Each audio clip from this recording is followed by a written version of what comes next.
Very exciting news indeed that we are now moving out to Torquay, towards Zero Race Torquay. I'm very happy about it, and something which everyone's been looking forward to. And what better place can you have than running a bike race in Torquay on those pristine beaches with the fantastic surf culture of the surf coast.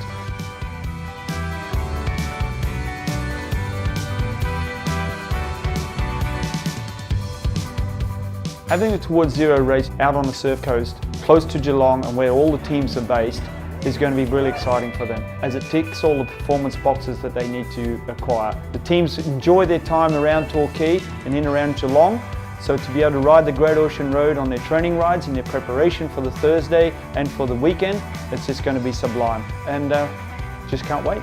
Look forward to seeing you there.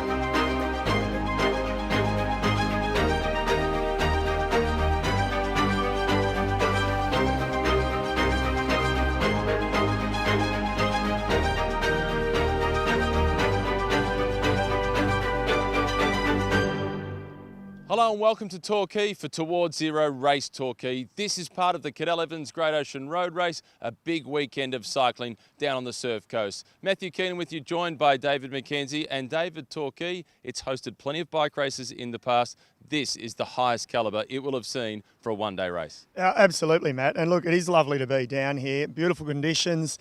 Look, the circuit, I think it's pretty straightforward, but there's also a few curlies get thrown out. And you talk about the field, it is world class. So aren't we blessed to have them right here? Speaking of the man himself, Cadell Evans, and world class, he has raced here in Torquay in a small criterium series at the start of the season. And he was part of the instigator to get the race here. Let's now hear from Cadell Evans. Torquay, many reasons. Probably first of all, why not? Most of all, Torquay really wanted to have the race here, and it fits in so well with, of course, the Great Ocean Road race. We're here at the start of the Great Ocean Road, and really, between watching the finish and jumping in the water, what more could you want? When you were based in Bowen Head's pre-season training, I imagine you spent a lot of time going out through Torquay. I think I probably rode through here at least twice a day, every day. So I actually know this road so well, but to see all the barriers up and the people coming around, bands setting up, the food stalls and all the partners of the race, it's amazing to see. Well, I hope to see a good solid enthusiastic crowd here a bit later. You could describe this as racing through a postcard.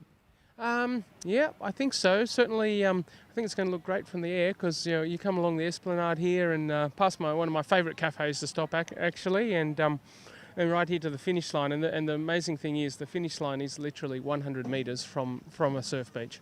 As for the course itself, what are your expectations? Now, with the warm weather, normally means a northerly wind. Northerly wind means crosswinds on Messmate Road. I don't think it's going to be as easy as people think. There's a couple of rollers on the Great Ocean Road, turn right into Duffields. That's already going to tire some of the sprinters' legs. If a team decides after that to put pressure on, there could be, I think, especially leading up to the start of the men's race, it's going to be predicted north-northwest winds, and that's going to make it really interesting. That's what I'm looking forward to watching. Why does the smile on your face get bigger when you talk about the race being more difficult? I still look at the races as a bike rider.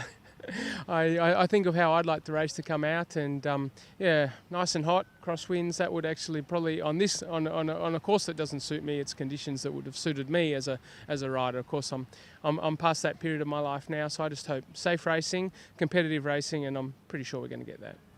And on a personal note, fatherhood for the second time. How's life off the bike?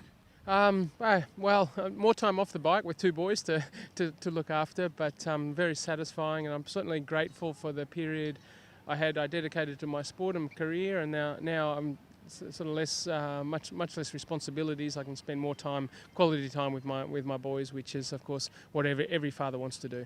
And just as tiring? Yeah, sometimes it's just tiring.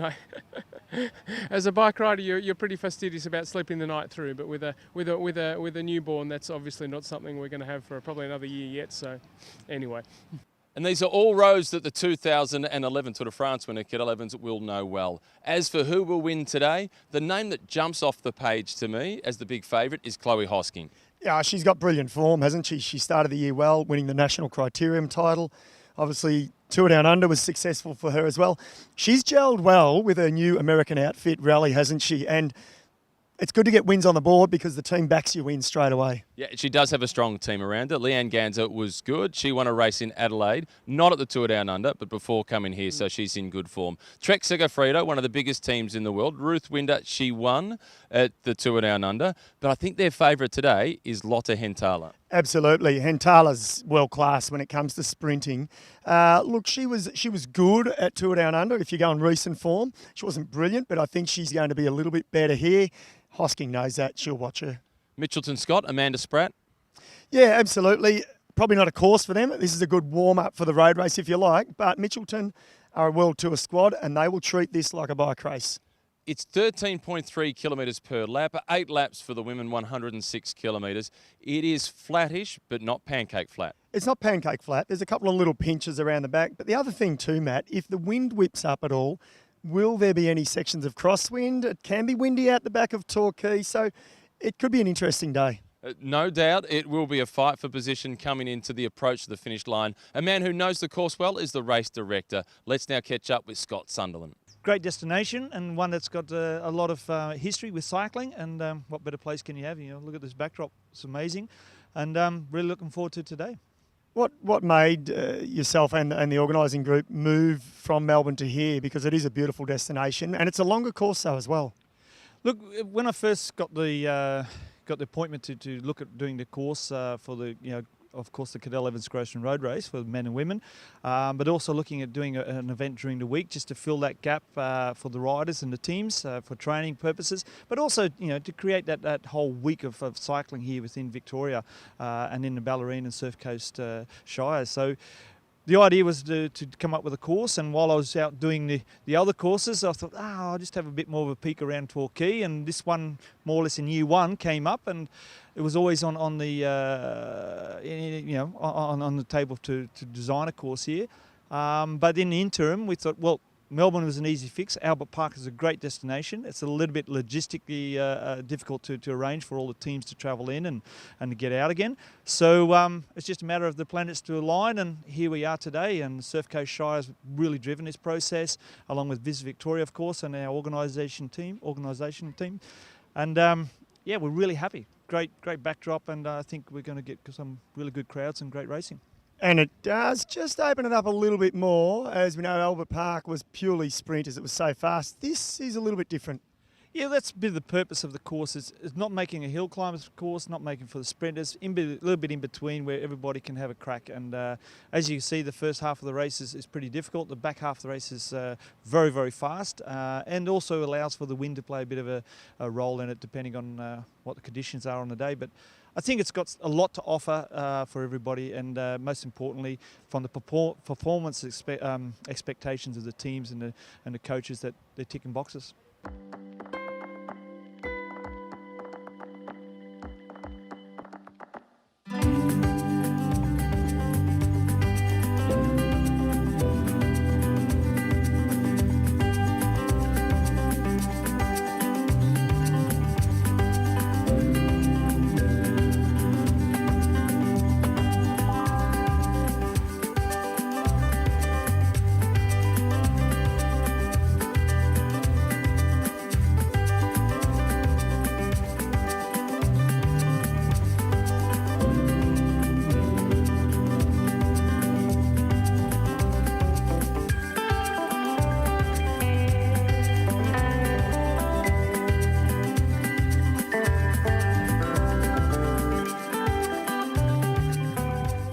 When it comes to cycling, choosing the right route can make for a quicker, safer ride.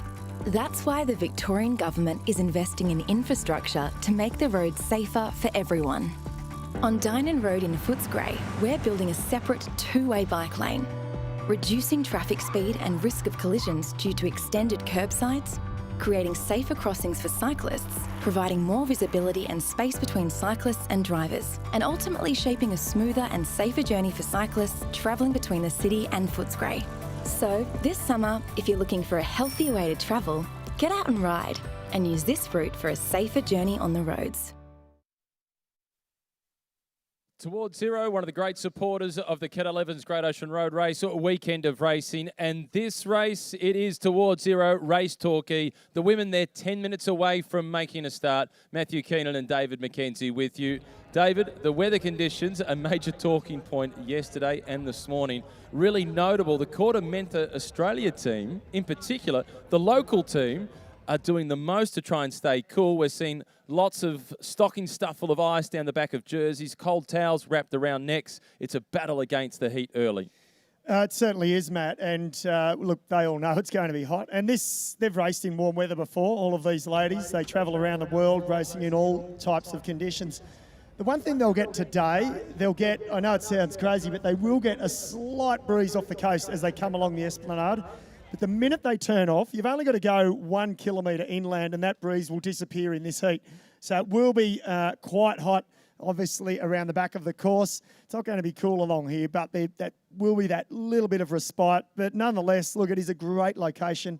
Torquay, we've talked about it being a mecca for cycling years gone past in previous Criterium Series and Herald Sun Tours. So it's got a noted history of cycling finishes here and exciting ones at that, and I think today will be no different. I really like that aerial shot that we just saw a moment ago on the live stream and on the big screen. Here it is once again. That is the perfect beach cricket pitch. Last night out at Fairhaven, I saw the Mitchelton Scott team play a little bit of beach cricket, and Jessica Allen, her bowling action was a little bit Murali-Doran. There was more chucking than there was bowling. I was a bit concerned. You saying stick to the cycling? Gee, I'm not sure she'll like that. Well, the ladies are on the start line now. We are less than 10 minutes away from getting them underway on this brand new course here in Towards Zero Race Torquay. As we said, great location. And if you've just arrived, there is plenty on offer to enjoy in the TAC chill out zone. Plenty of food, drink, things for the kids, face painting, and some interactive stalls as well to get involved in. So make sure you head there. We've got the super screen live streaming, of course, on the cadelroadrace.com page and Cadel's Facebook page as well. So you won't miss a single second of this race, and we'll be bringing it to you with live commentary as well. The second of the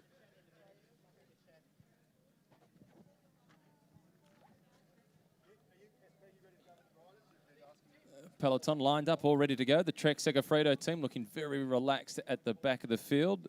They had great success across in Adelaide with Ruth Winder going out the winner of the Tour Down Under. She'll be easy to spot in the colours of the American national champion. The team also includes Lotte Hentala, who's one of the big favourites today, and we'll be calling her up to the front of the grid. 6 times Finnish national champion.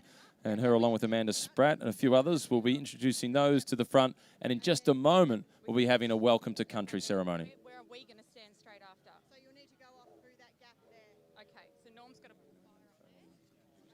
And then we're going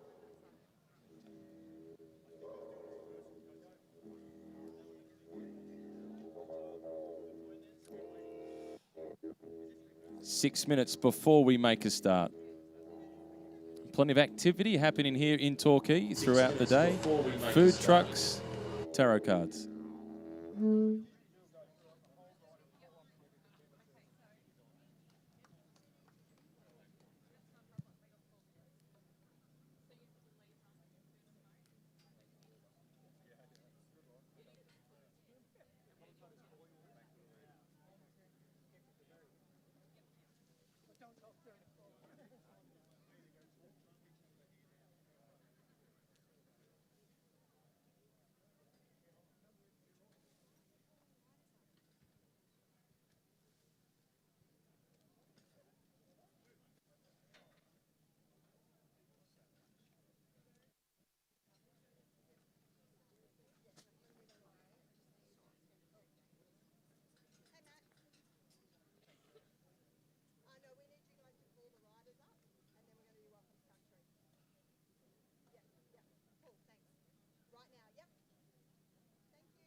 Before we get started with Welcome to Country, we'd like to welcome to the front of the grid the woman who won Towards Zero last year from Trek Segafredo, Lotte Hentala. For the Mitchelton Scott team, the Triple Australian Road Champion, Amanda Spratt. For the Sunweb team, the woman who finished second at the Santos Tour Down Under, it is Leanna Lippert. For Canyon SRAM, a woman who's finished in the top 5 at the World Championships, it is Tiffany Cromwell. From LABTC, it is the 2009 World Champion from Mendrisio. The same year Kettle Evans won the World Championships, Tatiana Guderzo. For FDJ Nouvelle Aquitaine Futuroscope, it is the Australian former winner of the Herald Sun Tour, Brodie Chapman. For Rally Cycling, the American team, it is one of the former winners of the Cadel Evans Great Ocean Road Race. Please welcome Chloe Hosking. And rounding out the contingent of riders on the front grid, the winner of the final stage of the Santos Tour Down Under from the Be Pink team, all the way from Italy, Simona Frapporti.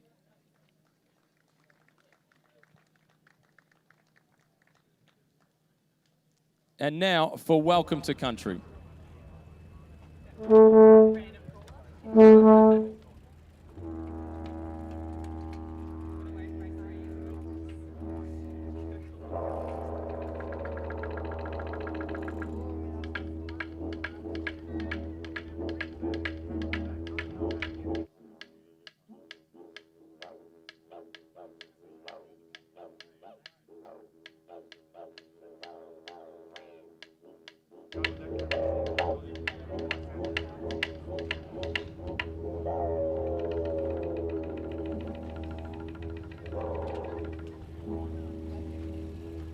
Nirawareen, Kimbani Bari Wadabarung, Kijanit, King Kimba Wadanit, Jinjin Bar Wadanit.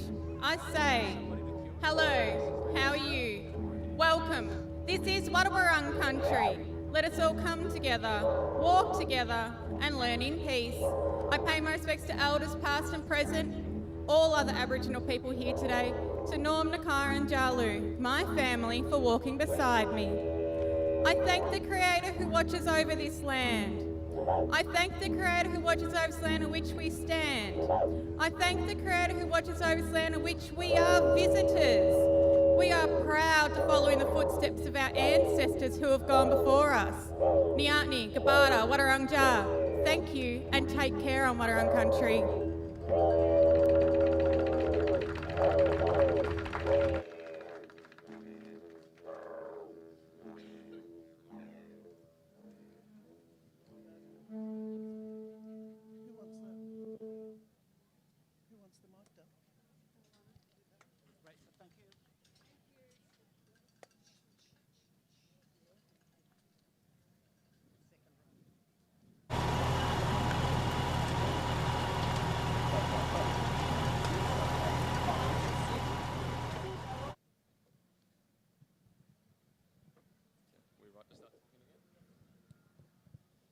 So we're down to the final minute and a half before the race gets underway. It's 8 laps of this 13.3 kilometre course. Councillor Rose Hodge, the Mayor of the Surf Coast Shire, will pull the trigger to get the racing started. And for the entire Surf Coast Shire, what an occasion for them to host some of the world's very best. 1 minute before we make a start.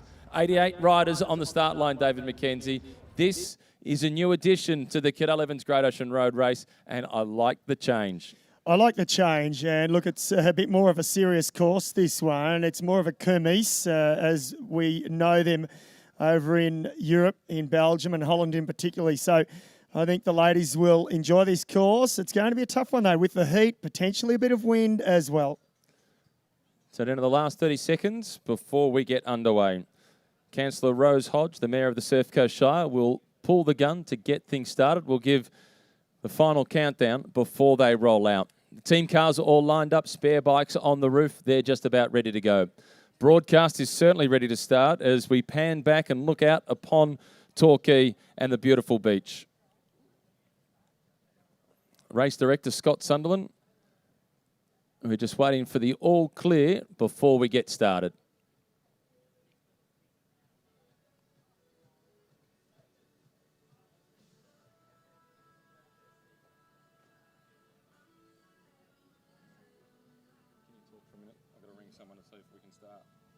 Just talk for a minute.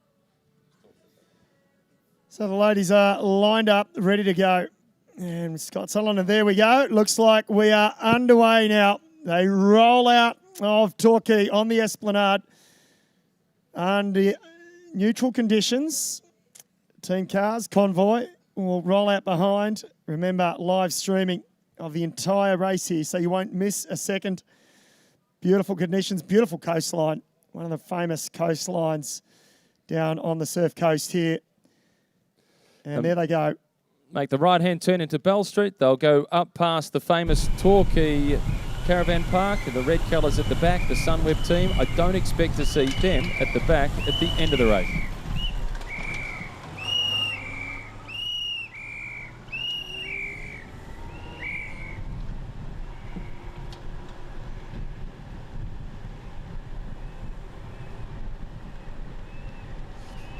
Number 4 at the back of the peloton, that's Taylor Wiles of Trek Segafredo. She knows these roads well. She had one season with the Mitchelton Scott team.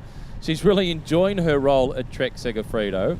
And I feel like she's grown into the role of, let's not call her a domestique, but let's call her a super domestique. Yeah, she is. Well, she brings experience. And as you mentioned, Matt, she brings experience to Australia, having ridden for an Australian World Tour squad. So they're still under race conditions there, and you can just see when they are almost on the bumper of that race director's car, a little bit of nervousness. And Chloe Hosking did say in the pre-race interview, she said the wind will be a factor today. So she's ridden some circuits around here a couple of weeks ago. In fact, she stayed an extra few days, checked out the course. Now, I'll tell you what, so I'm going with Chloe Hosking and her expectations of what might unfold here. It's not a done deal that it's all down to the sprinters. We had a really good chat last night with Chloe Hosking, Amanda Spratt and also Ruth Winder. And I mentioned that I thought that Chloe was the favourite. She's the one to beat. So I posed the question to Amanda, what's the strategy to win tomorrow? And she said, I need the whole peloton to support, and we've got a strategy of drop Chloe. So they know that Chloe will be the one to beat if it comes down to a sprint finish. That will make her really heavily marked.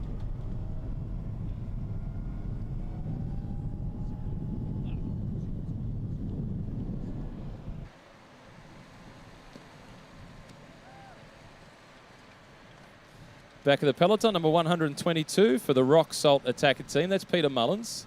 She's won Australian titles just about everywhere, David McKenzie. Track racing, mountain biking, and on the road.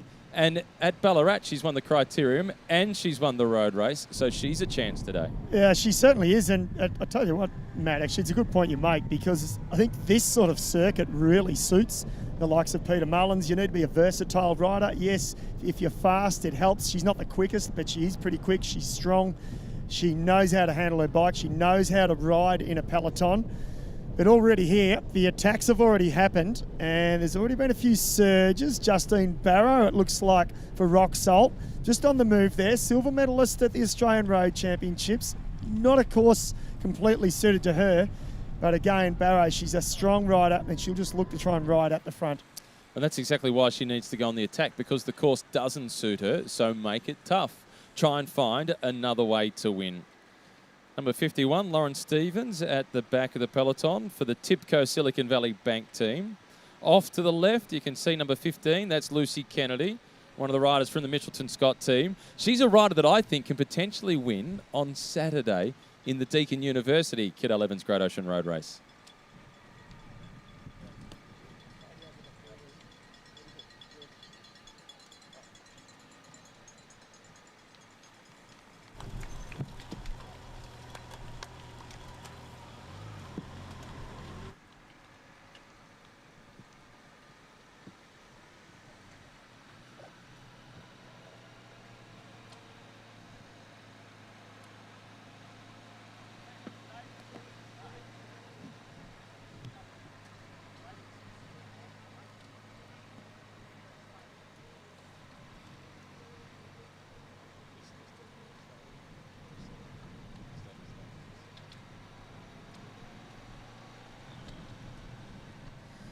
Peloton still all together. The B pink colours at the back of the race. That's Grace Anderson, one of the Kiwis on that team.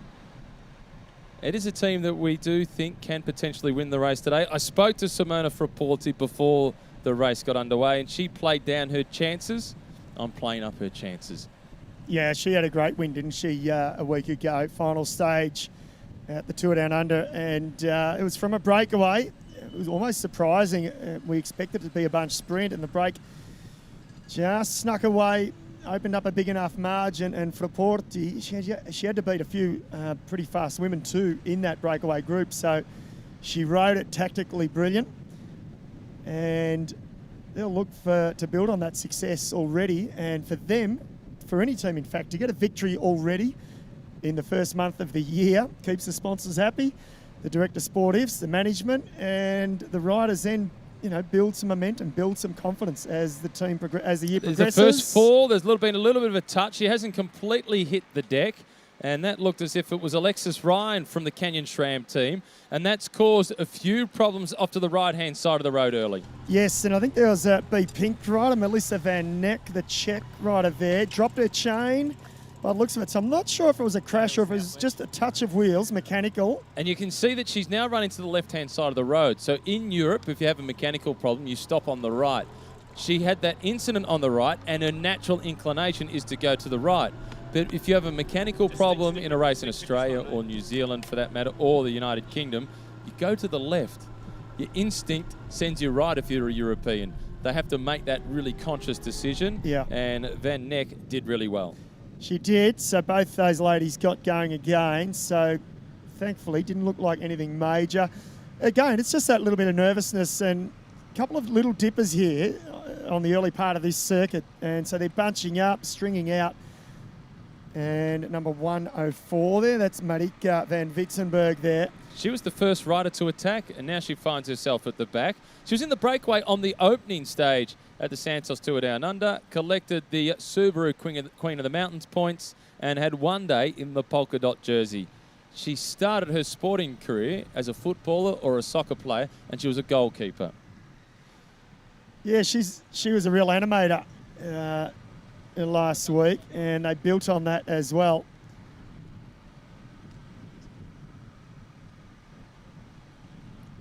So Peloton fanned across the road at the moment. A couple of initial early attacks. I think they're just settling in here, lap one. And the key today, Matt, and we talked about it already, we'll talk about it as the race progresses. You have to start drinking before the start. You've got to keep drinking on the first lap. So realistically, it wouldn't surprise me at all if the women are going through almost one bottle of water, one bidon, 500 mils per lap on conditions like today. It will be a real challenge to stay on top of it. And just off to the side of the road, you can see the fight for position. That was Alana Forster at the back of the group. Alana's only been racing for a little over 12 months. Saw her in action earlier this year in the Bay Cycling Classic down in this part of the world. And she's super enthusiastic, and she's stronger than she gives herself credit for. Well, she's impressive, and you were singing her praises from the Bay Crits, and it's amazing. She's been in the sport just under 12 months. And look, there's some great stories of women, how they've sort of transitioned into cycling from other sports. You mentioned Van Witzenberg. She's one of those from football. She was a goalkeeper, and there's plenty of other stories. And you see it more and more, I think, in the modern sport of cycling, even with the men. You see riders that come in and they just somehow progress very quickly. Half the time, it's a little bit of scouting. They test them in the lab. They know they've got the natural horsepower, and they train them up fairly quickly how to ride in a peloton, and that's the harder part. That's the difficult part of learning how to navigate your way through a peloton. Number 33 at the back of the peloton, that's Ella Harris from Canyon SRAM Racing. Speaking of navigating your way through, her along with Jessica Pratt have navigated their way through to the pro peloton courtesy of winning a spot on the team via the Zwift Academy. Yeah, that's another way, isn't it? And again, it's the modern side of cycling with indoor training, and I think one of them or both of them, it was at least 2,000 or 3,000 other contestants that they had to beat to get that spot on the team. And yeah, it's pretty impressive, and it's a good way. I tell you what, from a sponsorship point of view, marketing point of view, and from the team's point of view, you've got a talent pool of 3,000 to 5,000 athletes, and you get to pick the best one. It's not a bad way to do it, is it? And Ella Harris, she was pretty good as well over in Adelaide. When she won the final Queen of the Mountains point, she was super strong on the circuit up through Stirling.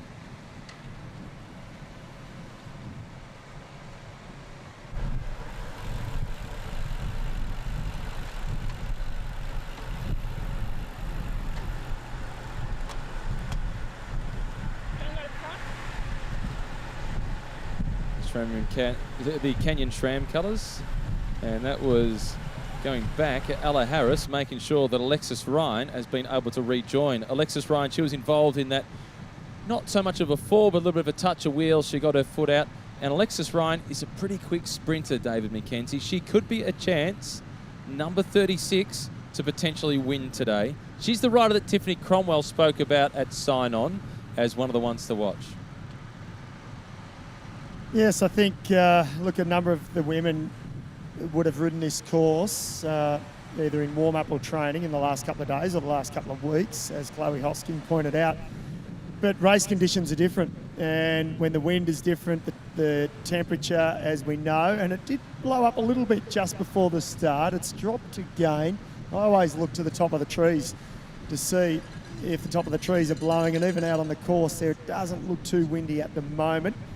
So that's good signs for some women. They wouldn't have minded a bit of wind. It gives them more opportunities. I'd imagine Mitchelton Scott, they're a team that would like harder conditions, windy conditions. They've got a strong team and they've got some horsepower.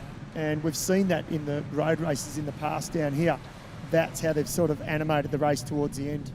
Speaking of which, you can see number 11, the Australian champion, Amanda Spratt, looking nice and relaxed at the back of the peloton early. She was magnanimous in her non-victory. I won't call it defeat, but a non-victory at the Tour Down Under. She was aiming for number 4 in a row. And even Amanda Spratt conceded, yeah, I really wish I did win, but I got beaten by somebody who was in better form than me. And what was good about it was the fact that we had a winner from North America, a second place finisher from the continent of Europe, and third from Australia. 3 continents represented, obviously 3 nationalities, and 3 World Tour teams. It was actually a good outcome for cycling.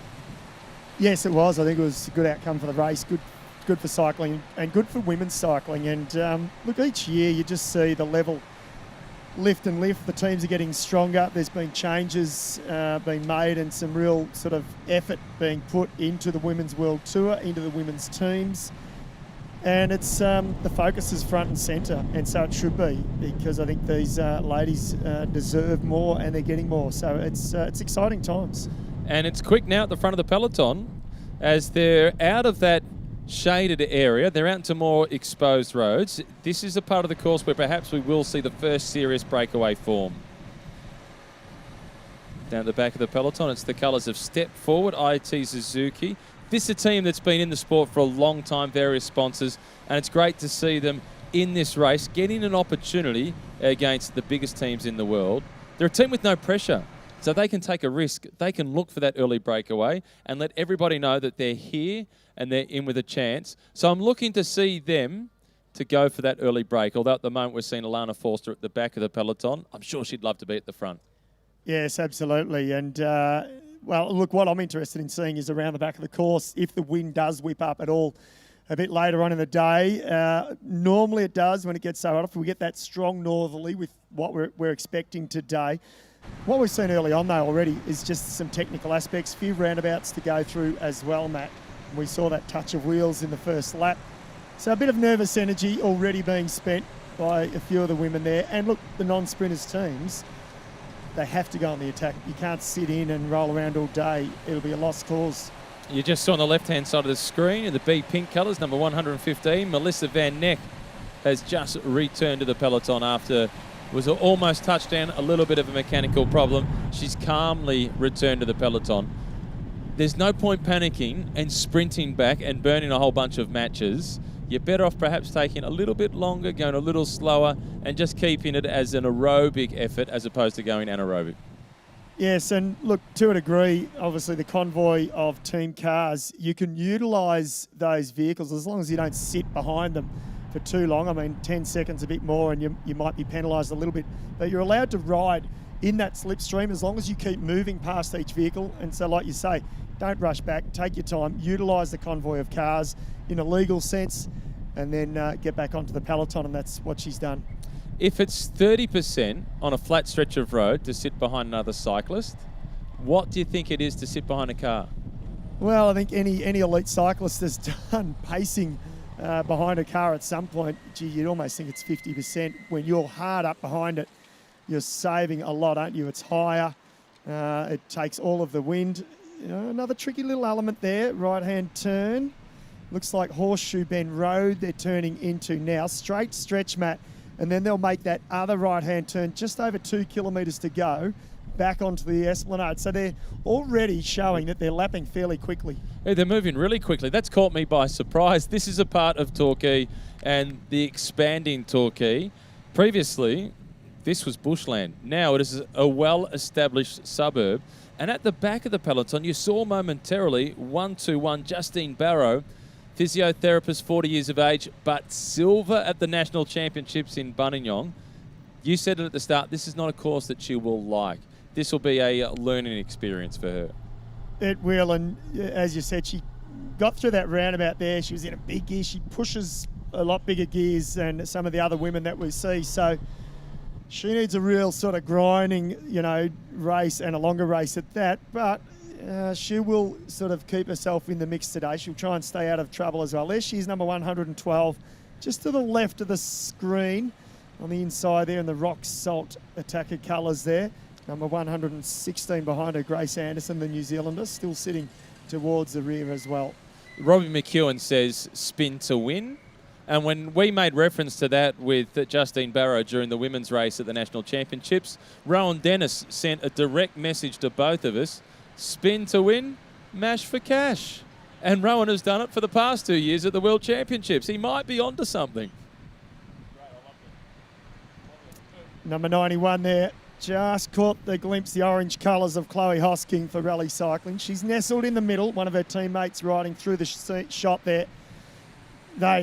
Without a doubt, she's plan A today, you would imagine, Chloe. And the thing I like about Chloe, Matt, yes, she's one of the fastest sprinters in the world and one of the most accomplished, but she's more than that. She's not a climber, she's not a time trialist. I tell you what, she's pretty handy at both. Crosswinds, she doesn't mind the wind at all. So she's quite versatile in tough conditions. Very much so. Making their way towards the foreshore in Torquay. And 39 degrees the forecast. It's already in the low 30s. You can't possibly get such a warm day without strong winds springing up. They're now making the right-hand turn alongside the beach. It's beautiful if they jump off the bike and go left and take a swim, but they've got a hot, tough day ahead of them. They certainly have. Well, they were able to sort of take the right-hand curve there, and it looked like a couple of the bits of the road furniture have been taken out. So that right-hand turn onto the Esplanade, a lot sort of easier and wide open. And just watching here, it's pretty fast coming in. The road sort of sweeps its way up around the coastline here. And yeah, they would certainly love to be jumping in the beach at the moment. Chloe Hosking, she's made her way to the front. And what I'm seeing here, Matt, is a lot of the women here pushing forward. So I just wonder if they're keeping an eye on that wind and the conditions as it sort of blows off the coastline in this opening lap. It's an old cliche, isn't it? Stay up the front and stay out of trouble. Not everybody can be at the front. Well, the road is only so wide, and when you've got a field as big as this one, there's only so many can fit across the road there. FDJ, looks like Brody Chapman on the inside shot there in the white colours, the Australian, also at the front, and one of the Mitchelton Scott riders as well. I think Brody won the sprint classification at the Deakin University Cadel Evans Road Race last year. Step up for her this year. She'd spent season 2019 riding for Tipco. This year she rides with FDJ, one of the longest running teams in the professional peloton. Yes, and they've got a real Australian flavour, in fact. Of course, Shara Gillow and Lauren Kitchen, who's a seasoned pro herself, both of those ladies, in fact. So they bring some experience to that squad, and certainly for their French teammates, they'll be sort of showing them the ropes in this month of racing that they're having in Australia. Wide open roads here. This is the part of the course where riders can improve their position. But of course that also, the wide open roads, the tempo increases as the riders at the front, they want to maintain the spot at the head of the peloton, so they up the ante to make it more difficult to improve your spot from the back. Well, they're very close now to completing the first lap. So fairly quick time. And they haven't been going full gas because, again, that peloton really has been across the road so far. A little bit of a dip there, not much.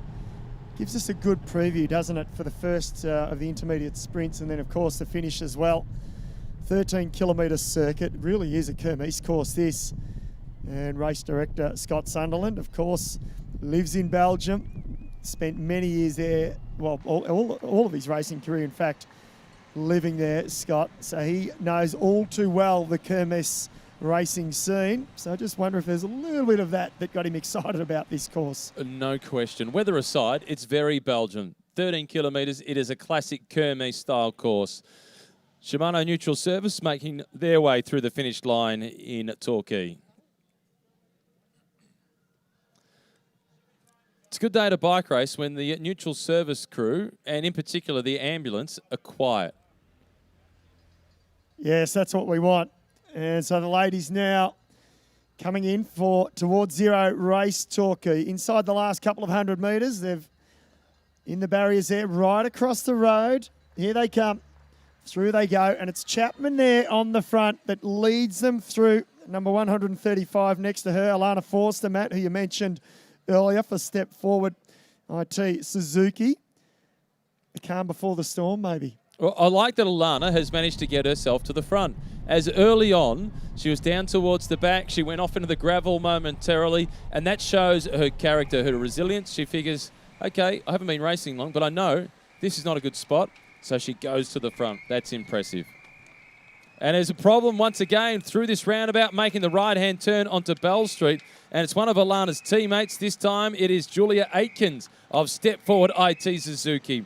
Not injured, but delayed. Now she has to chase. That is a tricky corner, that, even on lap one as they rolled out under neutral conditions. And you can see it's a little bit of road furniture, and they switched to the left side of the road there. So it is a little bit awkward. There was another rider that came down. She seemed to get up very quickly. So I think they were going at slow speed. So that's a good sign. And Atkins there, she didn't seem to have too many issues. So she'll get going, hopefully rejoin the peloton. But that early part of the course, it is a little bit tricky. They sort of go through town, and you can see here through a couple of roundabouts, swing around to the left here. Number 116, that's Grace Anderson, still sitting towards the back. Tiff Cromwell there moving up as well for Canyon Shram. They make the left-hand turn onto the Great Ocean Road. So peloton still all together, one lap completed. Grace Anderson, she's not sure if she's happy sitting at the back, but that's where she's been. The B Pink rider there in shot. Number 51 for Tibco there as well. Yeah, Team Tibco, Lawrence Stevens, the American, also sitting towards the back.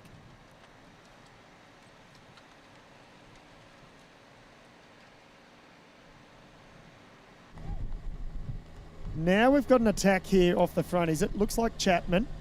So Brody Chapman now on the attack. Mitchelton Scott reacting. There's only a couple of sort of uphill little kicks here that present themselves as an opportunity, and this is one of them. So Chapman now trying to stretch it out. She did the same a week ago. I think it was stage one, in fact. She went on a solo attack at the Tour Down Under. She only got caught in the last few kilometres. The last kilometre, in fact, and at 20 kilometres to go, she had an advantage of 2 minutes and 50 seconds. And afterwards, she said, course didn't suit me. It was a day for the sprinters. Why sit in the peloton for 100 kilometres and just give it to them? Today is a day for the sprinters. It's 103 kilometres. Brody has the same strategy. Why sit and wait? It's a good way to be, and I think for non-sprinters and non-sprinters teams, they need to be animators on a day like today. You can see through the feed zone now, bins already being collected. They've only done about 15 kilometres, but with the expected top of 39 degrees, I would imagine they will be going through liquid at the rate of probably 500 mils a lap. one of the Tibco riders here. That's number 56. She's on a race radio because you could see she had her right hand off the bars. So she's talking to someone there. She's either going back to her team car now. That looked like a serious mechanical problem. That was Nina Kessler, the Dutch woman on Team Tibco. And as a Dutchie, she naturally goes to the right-hand side of the road. She needs to get to the left for service in a race in Australia. But she was at a real halt. That's not waiting for the team car to collect a water bottle. That is clearly a mechanical problem.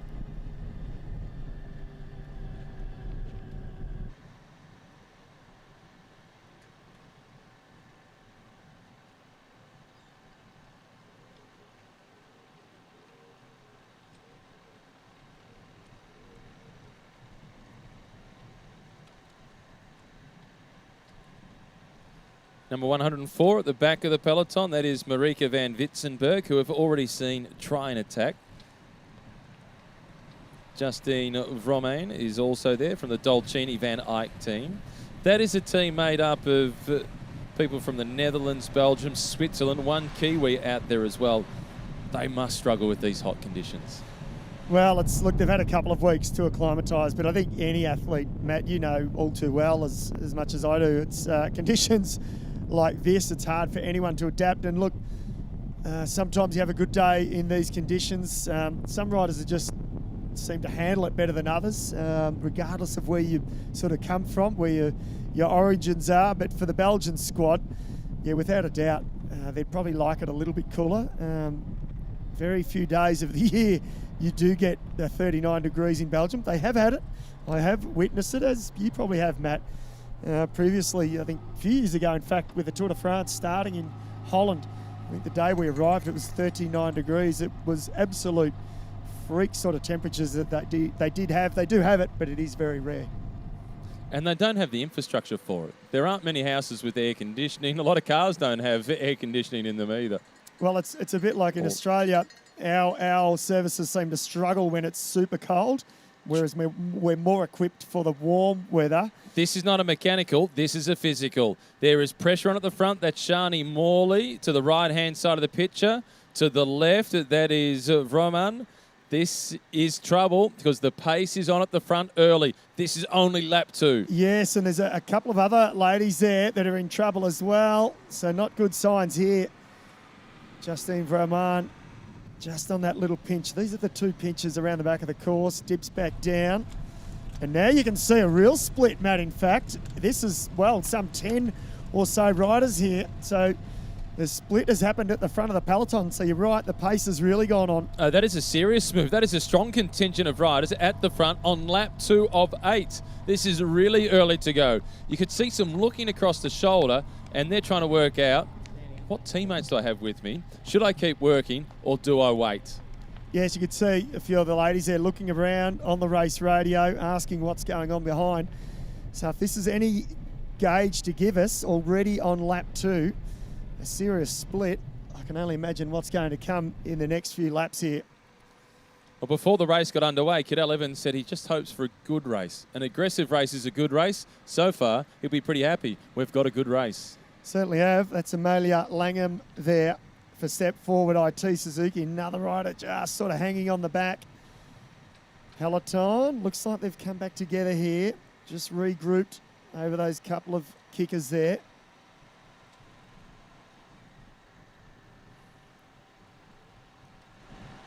Number 55 in the white colours, that's Charlotte Lucas, the Oceania champion.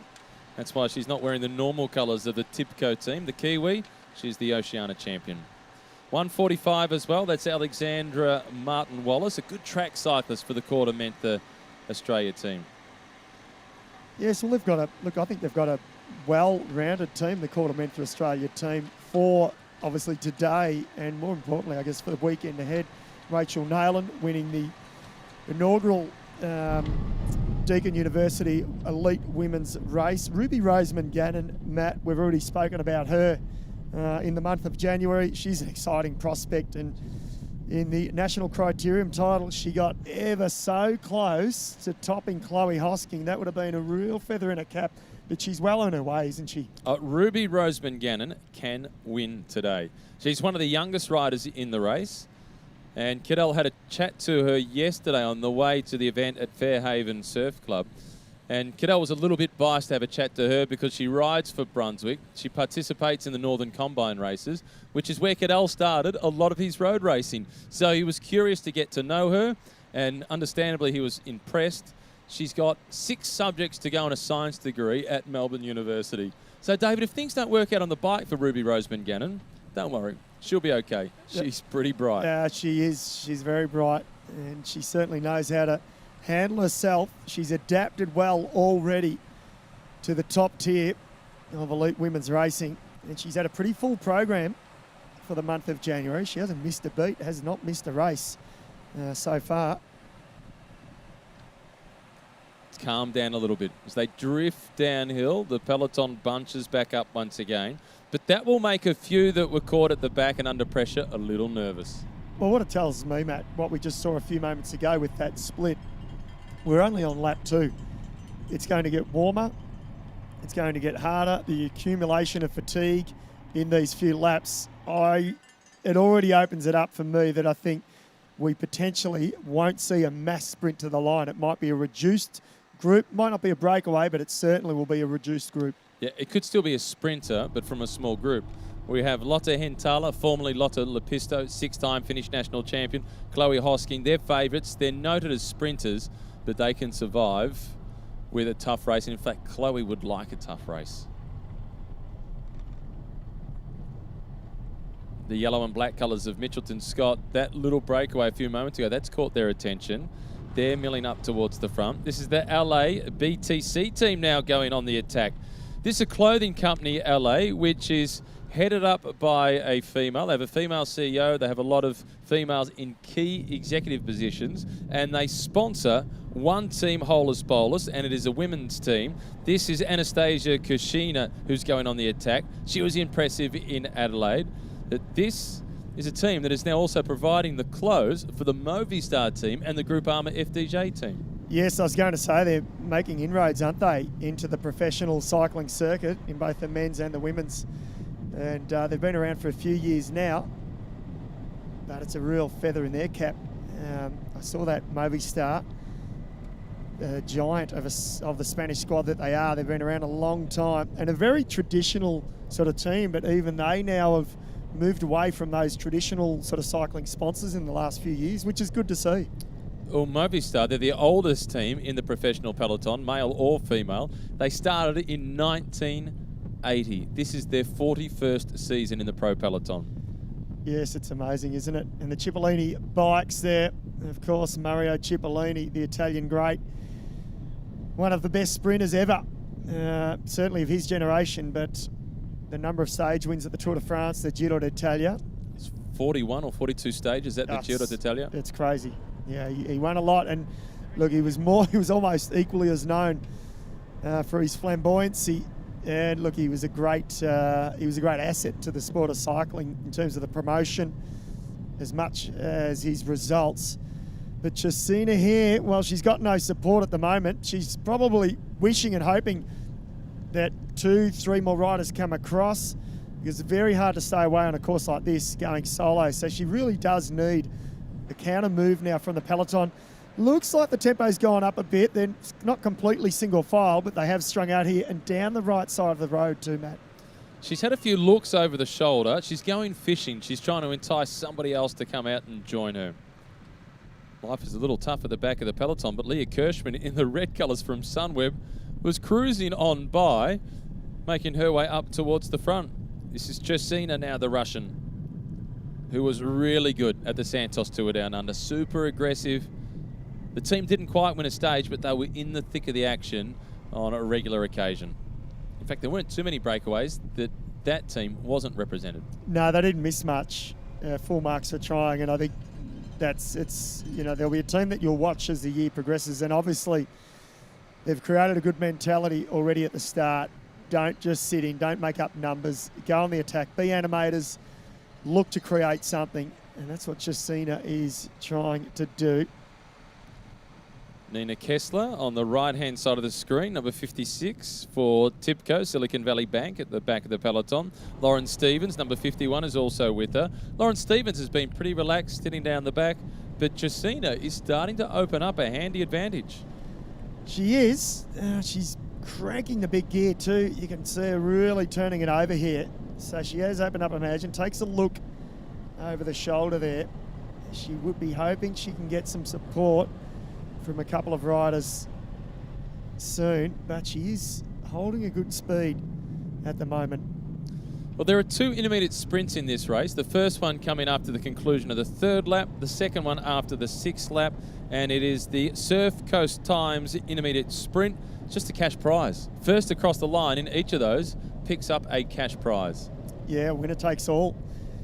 No second or third, no points up for grabs, so that comes in another lap and a bit here. You can see here coming down through the new estate, Torquay.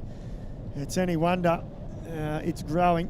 Plenty of people love to move down to this part of the world. Beautiful coastline. It's sort of right at the heart of the beginning of the Great Ocean Road, which, as we know, goes for miles and miles down the west coast. And it is a lovely part of the world. And on days like today, well, you can just sit back, enjoy that nice cool water, sea breeze, plenty of cafes dotted along. She makes that right-hand turn now into Horseshoe Bend Road, and then in another kilometre and a bit, she'll make another right-hand turn onto the Esplanade, and then come back in through that finishing straight once again to complete lap 2.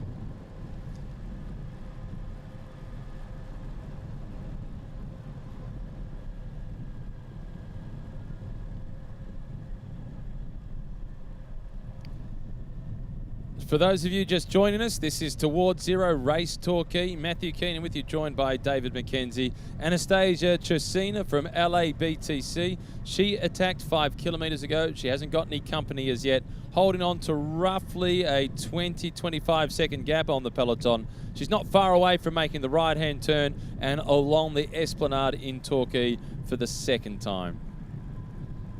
It's 103 kilometres. 8 laps of this 13.3 kilometre course. Yes, they'll come around and get 6 to go this time, and then, as Matt pointed out, one more lap until the first of the intermediate sprints. Winner take all, courtesy of the Surf Coast Times Super Sprint number 1. Well, this gives us another good look at this section here, Matt.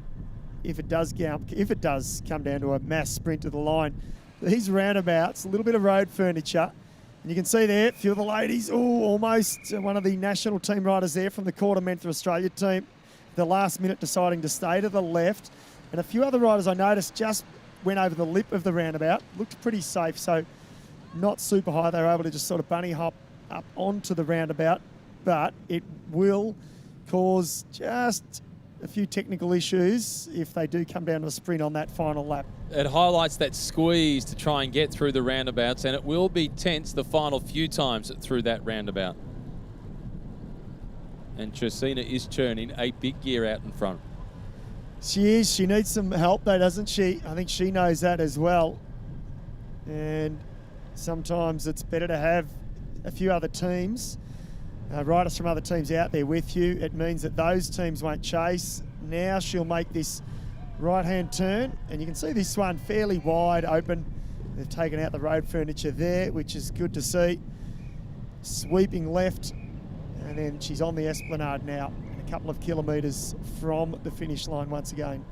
In the last 24 hours, the Surf Coast Shire, they've removed 98 cat's eyes from the road to make sure they don't interrupt, particularly the sprint on the finish line on the Esplanade, to make it safe.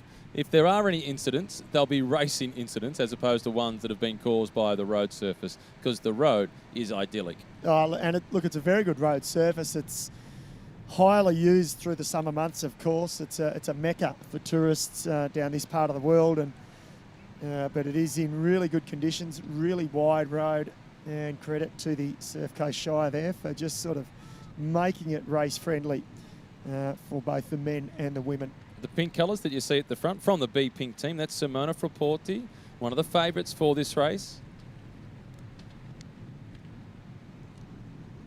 The red colours of Sunweb. They're a team that rode brilliantly in Adelaide. They won almost all the prizes from the Santos Tour Down Under. They just missed out on the big one, the ochre jersey. Oh, they were sensational, and they had a super strong team there. And Liana Lippert, she was, well, if anything, she was a little bit of a surprise to me. Leah Kirschman, we knew was good, was fast, but Liana Lippert, she stepped up big time, winning the Best Young Riders jersey.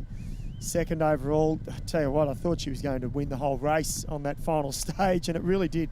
It was just a handful of seconds, wasn't it, that separated them in the end. 4 seconds was the gap in the end. At the start of the last stage, it was 7.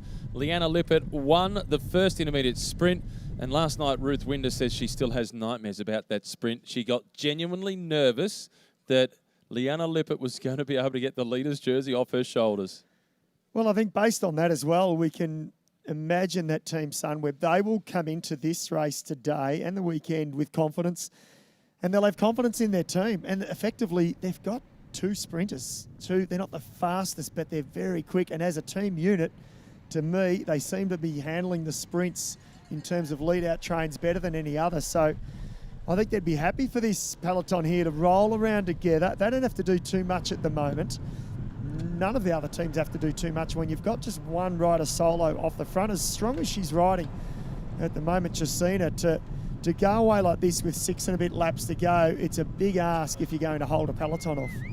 It's brave, but she'll be really disappointed that she's on her own.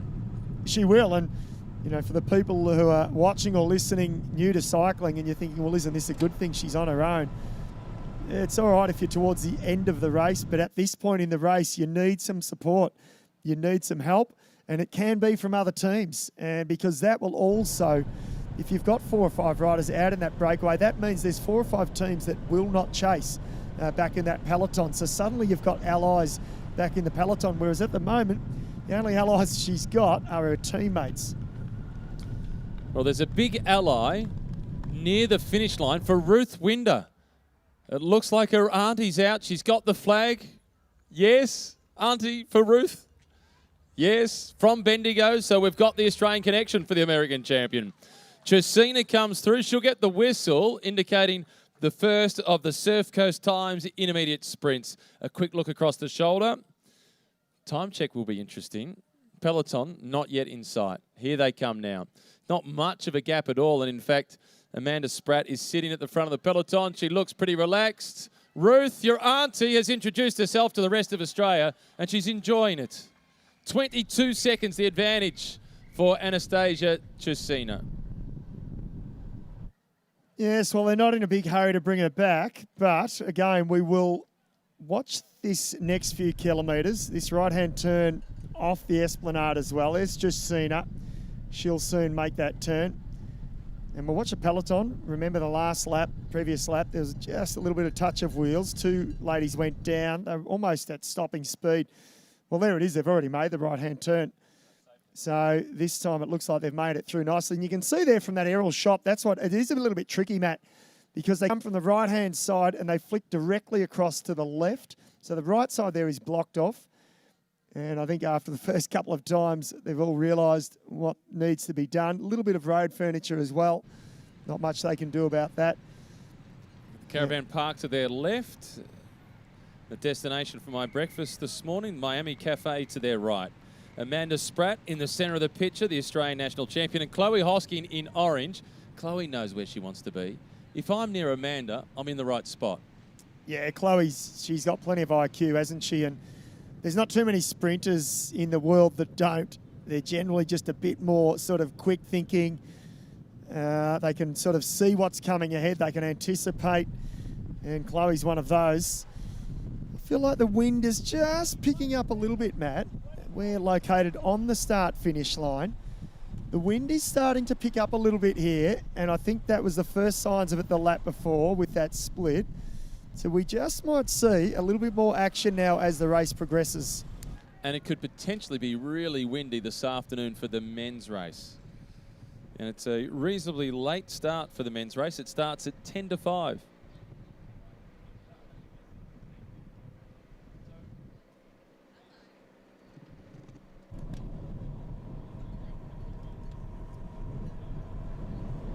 So Justina here, away, and you can see up this little drag, tempo dropping off. She's been away for getting up towards a lap now. There's only a few more kilometres further on this circuit that she attacked on the previous lap. Going through the water bottles, and she'll be gasping for some fluid, I'd imagine that, out on her own here in these warm conditions. 39 predicted today, into the 40s tomorrow. Luckily for the men and the women, they get a rest day before the weekend of racing. So it's Justina for Ale BT Ljubljana. On the move through the feed zone now. You can see all the teams here, the soigneurs, masseurs. They're dotted out on the course. Handing out water bottles. Not too much food, I'd imagine, would be eaten. It'd be more liquid gels that would be taken today. But now it looks like another attack, is it? Number 124 there on the move. Bree Wilson for rock salt attacker. So now we're seeing a bit more action, Matt. This is a good move, not just for Bree Wilson, but this is also a good move for Anastasia Justina, who's out in front on her own from the LA BTC team. Justina can't wait for Bree Wilson to come across because the gap is too tight on the peloton. When they went through to get the whistle for the first of the Surf Coast Times intermediate sprints, the advantage was just 22 seconds. But if they can form a partnership of two out in front, they might be a chance to be able to hold off and at least contest the first of the Surf Coast Times sprints. Well, it might create a reaction too from the peloton. You know, suddenly you get two riders. If another third or a fourth rider try and jump across, suddenly then the peloton won't be too keen to let, 4 or 5 riders start to get away. And as they make the right-hand turn, it's a smart move by Bree Wilson because it was on this portion of the course the last time around where the peloton started to split. So if it does split, at least she's in front of that move. A few of the riders caught out the back early from the B Pink team. Melissa Van Neck and also Grace Anderson, who were both caught up in that fall on the first lap. So that's bad news, in particular for Simona Frapporti. For those of you just watching on the live stream, that was something that David McKenzie and I were able to see here at the finish line. Two riders from B Pink now effectively out of the race. So one of the pre-race favourites, she's got less team support. Yeah, she certainly has, so that's a shame. And by the looks of it, it was that first lap incident there. Well, like Cameron now tracking Bree Wilson here. She's getting closer to Justina. Justina, I tell you what, she is moving along. She's been on her own for almost a lap now. It was about the same spot the previous lap that she attacked. And this is where we saw a split in the peloton. And I mentioned that wind. I think I'm almost willing it to pick up. Peloton now taking both sides of the roundabout as well. And you can see there, Matt, just going over the lip. There's not much of a lip, so it's relatively safe as well. At the right-hand side is definitely the long way around. If you go the right-hand side of the roundabout, you'll lose maybe 5 places. So you want the left, but priority number 1 is get through safely. Yeah. Well, Wilson, she will join Justina now. Takes another look over the shoulder. And we'll try and get a view of how far back that peloton is. I'm sure we will shortly. So Justina, bit of a grind up here. It's not that long, but it is a little pinch around the back here. And you can see here the speed of the women just dropping right off. Wilson has made contact and not sitting on the wheel. She goes straight to the front. Rock Salt attacker team, super motivated, trying to animate the race. Well, she has to. I think now what they've got to do is try and consolidate a bit of an advantage. So there's no time off here, Wilson. She'll try and get Justina on the wheel, force it down the other side, and just try and open up a bit of a margin here. She's talking to her, and Justina, her English isn't great, but it's okay, and she knows enough to understand, come on, let's go. Well, she's come straight through once again. She's been out there for almost a lap, but she's just happy to have some company, I think, in the Australian. And they'll both try and work together now to establish a bit of a margin. And what I'm sure of is that Justina's English is better than Bree Wilson's Russian. I'm quite sure of that as well. Back to the peloton, number 135. That was Alana Forster once again. So she's yo-yoing from the front to the back, finding that battle for position really difficult. And when you see a rider either at the front or at the back, and never sandwiched in the middle. That is a clear indication that the battle for position is a really tough one for them. That looked like the back, that was Victoria Gilman from FDJ. Perhaps for the French woman, the heat a little bit too much. Yeah, so look for a few of them. They've also got the current national road race champion on that squad in Jade Wheel, the young French woman. And that was a great win by her, winning the French national championship, well, about 8 months ago now. All the European championships are held on the same weekend, just prior to the Tour de France. It's a real feather in the race organisation's cap to have Jade Wheel here, and a few of the national champions, in fact. This is Sylvia Valsecchi at the back. Number 16 is Jessica Roberts, one of the new recruits for Mitchelton Scott. Also there is Julia Lebos in the red colours of Sunweb. So all the riders that we're seeing at the back really suffering are the European-based riders. The weather will play a huge part today. Well, I think it already is, isn't it? And we saw the previous lap, a few of the women going back for bottles, and my prediction is that they'll look to grab a bid on 500 mils, 600 mils normally. That's how much liquid a bidon holds. They will grab one every single lap. Number 1, 2, 3 there, just putting the hand up. That's Emily Herfoss. So she's holding her bidon up. So she's looking for fluid. She's either missed it at the feed zone. I'd imagine that's my guess, because normally she should be okay. And she's a Queenslander, so you'd expect her to be acclimatised to these hot conditions. Another move. That was a Golico BMC, the Mexican squad, I think, on the move there. It is the Agoligo team making a move. And this is Andrea Ramirez from Mexico, who's at the front. Trying to get off the front, in fact. Well, this is good. This is good for the breakaway. And she's opened up a quick gap initially. Now she just needs to zone in on those 2 leaders.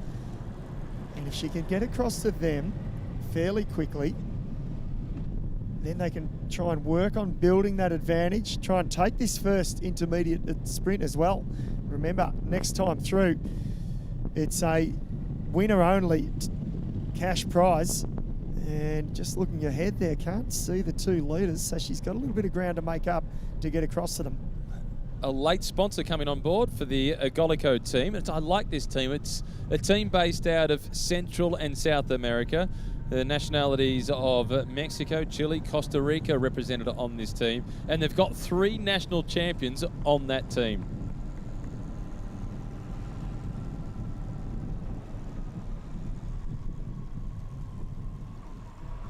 So Ramirez, they're settling in. And 2 of the Quarter Mentha Australian team riders there. Number 144, that's Sophie Edwards. Looks like she's dropping back for some assistance or for some more fluid. So the temperature rising here.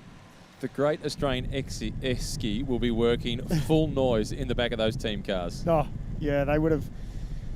Oh, look, there's every chance they'll run out of bottles today. You can never have enough on a day like this. And like I said, they'll get slight respite each lap through along the Esplanade. Not much of a breeze coming off the coastline, though. This is Ramirez in the blue. She's been taking a look over the shoulder to see what sort of progress she's making getting away from the peloton. Australia's Simon Clark in 2019, he made the decision to go with just 1 bottle cage on the bike, and he said that made him more disciplined in terms of drinking, because he knew that he needed to get through each bidon before collecting the next one, and he feels as if riding with 1 water bottle cage, he drank more water than when he had 2 on the bike. In addition to that, he never carried excess weight.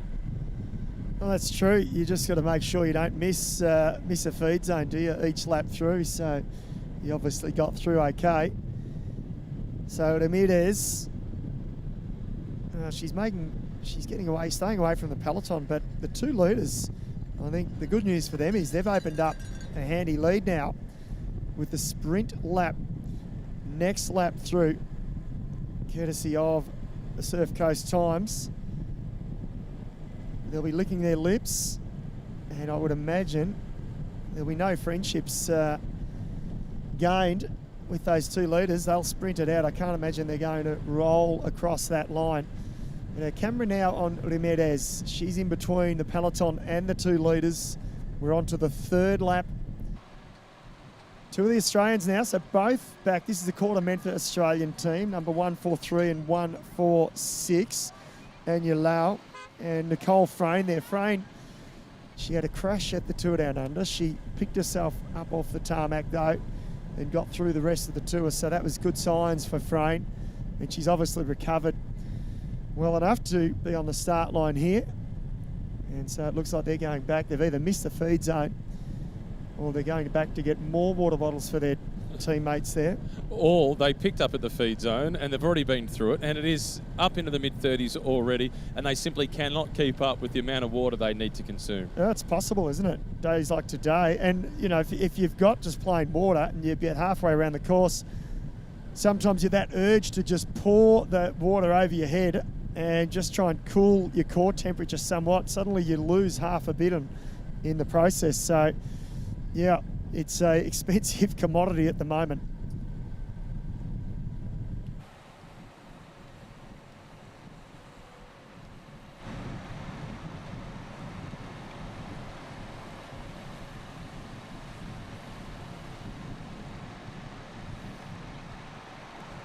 Riders from Quarter Mentor Australia at the back of the peloton having collected those water bottles. Sophie Edwards and Alexandra Martin-Wallace now making their way up through the peloton. This is Anya Lowe at the back, number 143. She's a rider that throughout her junior career, she had the fortune or the misfortune, depends on which way you look at it, of having to go head-to-head with Sarah Gigante. They've got a fantastic relationship, those two, but it must have been demoralising at times having to race against Sarah. Absolutely, and Gigante, as we know, she cleaned up in the under-19s. She cleaned up more or less in the under-23s. She just won the elite individual time trial. She won the elite road race 12 months ago. And she stepped into the professional ranks with the American outfit, Team Tibco, Silicon Valley Bank. So she's well on her way, isn't she, Sarah Gigante? And it's a bit of, it's sort of like, Matt, I know you like your tennis. It's like playing in the current era that is coming towards the end, certainly in the men's section with Roger Federer, Rafael Nadal, Djokovic. Night. It's incredible, and it is. I think the tide is finally turning, and that's what you see in a lot of sports. Well, last night we discovered if you ever thought there was no I in team, you haven't seen Dominic Thiem. He was brilliant last night, getting the better of Rafa Nadal. This is Ramirez though. She's stuck in the middle. She's trying to go across to the 2 leaders. This is one of the faster segments of the course. You can see here she's going through the gears, she's settling in, and she's moving along there, so it's got to be a tailwind. Really going fast around the back of this course, but still trying to get a time check of that gap from the 2 leaders back to Ramirez. You can see the peloton freewheeling. They're probably doing 50 kilometres an hour at least, just on a slight downhill section here. The far right-hand side of the road, number 14 for Mitchelton Scott, that's Grace Brown. She was second in the time trial at the National Championships.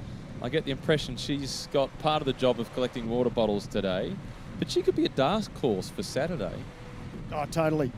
Grace Brown's an exciting rider, and still, she's 4 or 5 years now in the sport, but it's still, in terms of elite professional cycling, it's still early days for her in her professional career, and she's made huge inroads in the last 2 years, I think, certainly at the world level, winning a stage last year at Tour Down Under. She's been a real workhorse for the team, but she's also learning her craft as well, and I'm pretty sure that we're going to see a couple of big victories from Brown in the next couple of years on the international circuit.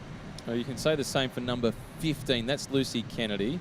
She's had a pretty steep learning curve, so close to a stage victory at the Giro Rosa. Slightly premature celebration, and then she got pipped by Mariana Vos. But in Lucy's defence, she's not the first, and she won't be the last. Even the great Eric Zabel made that mistake at Milan-San Remo. They've all, the very best have made the mistake. But Kennedy, correct me if I'm wrong, Matt, she went on and won the Women's San Sebastian race as well. So, Matt, she's had a couple of big victories already in Europe, Kennedy. I love that she bounced back from that disappointment in Italy to win the Classica San Sebastian. Yeah. That was a huge win. This is Ramirez, who we're on board with in the blue colours. She's chasing Brie Wilson and Anastasia Chesina, who broke away a lap ago.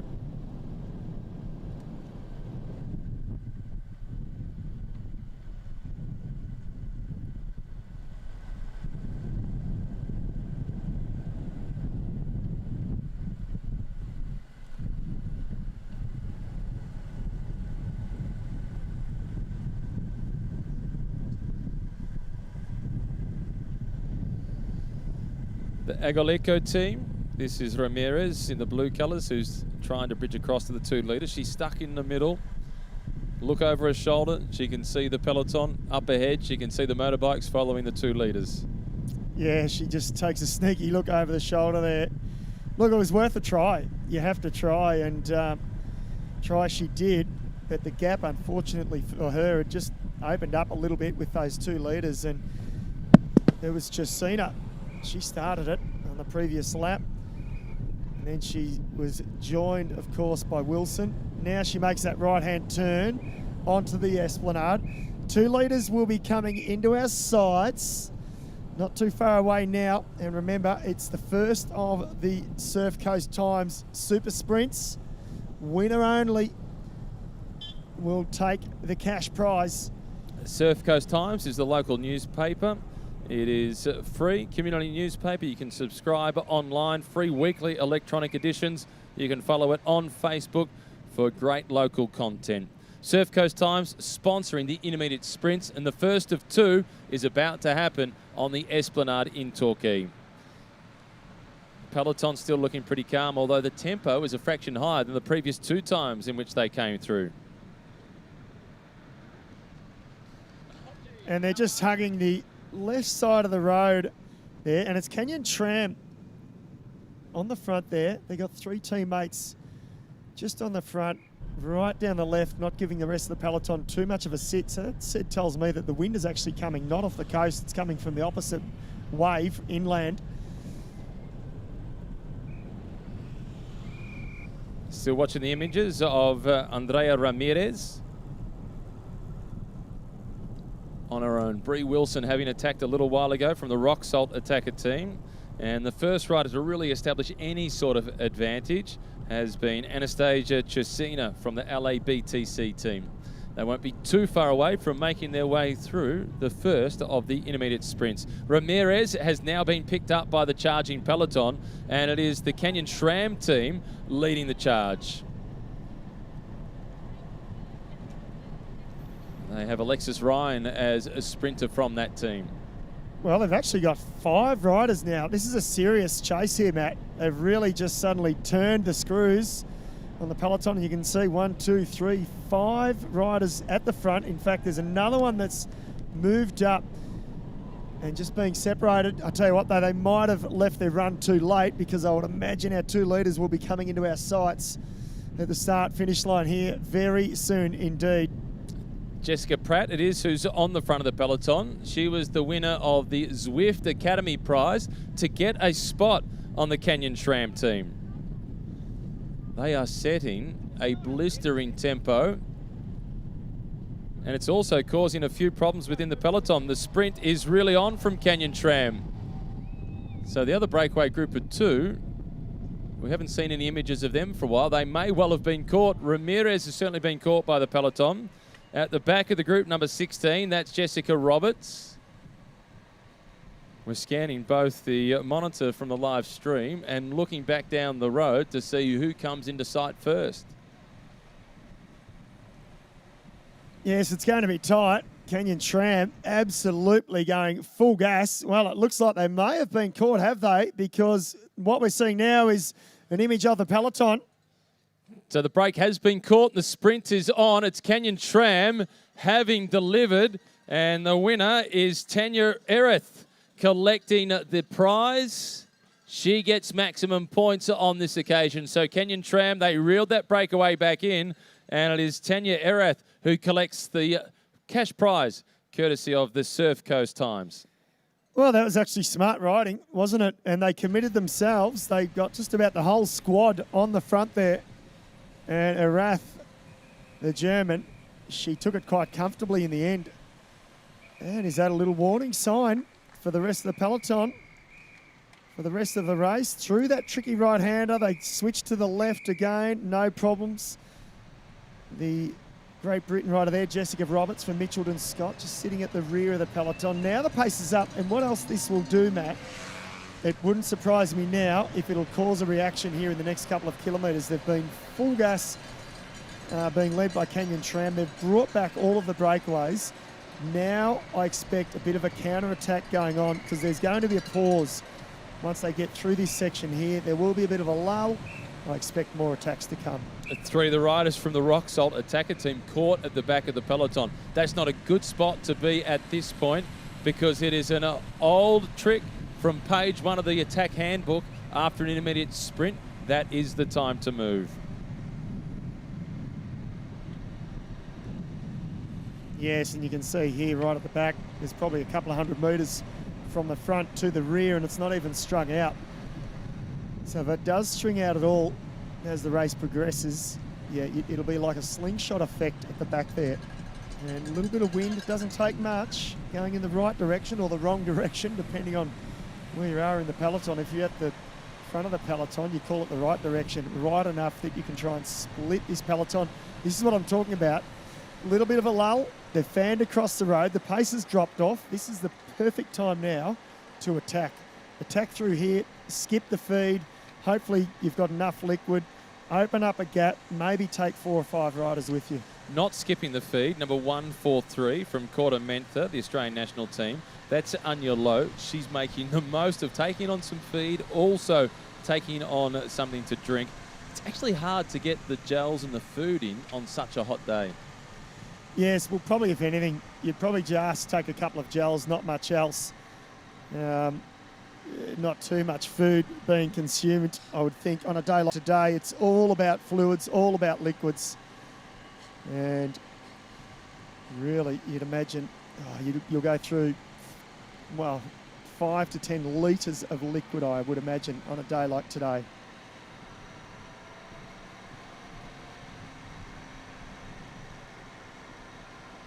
So rear of the peloton, once again, still bunched together.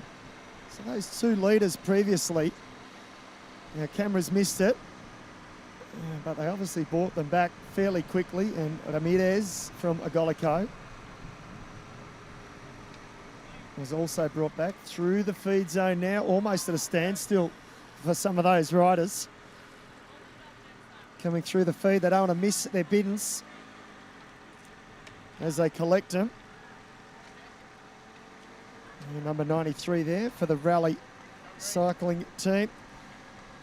And that's Heidi Franz there. Almost at a stop. She gets it. It's in the bidden cage. Off she goes. Number 131 going through the picture. That's Bree Vine. And number 34, that's Hannah Ludwig. She was involved in the lead out for the winner of the first of the Surf Coast Times intermediate sprints. That's the Canyon SRAM team. Tanya Erith was the winner of that intermediate sprint.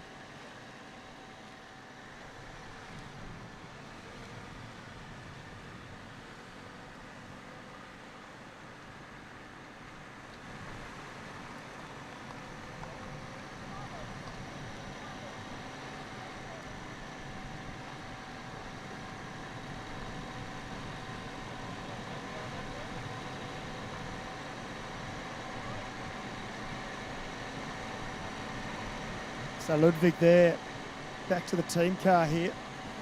Switching bidons, it's the most important part of the day at the moment, isn't it? Making sure they get enough fluid in, and if you miss it, you have no choice. You can't afford to wait 13 kilometres, Matt, for the next time. In 13 kilometres, it's too late.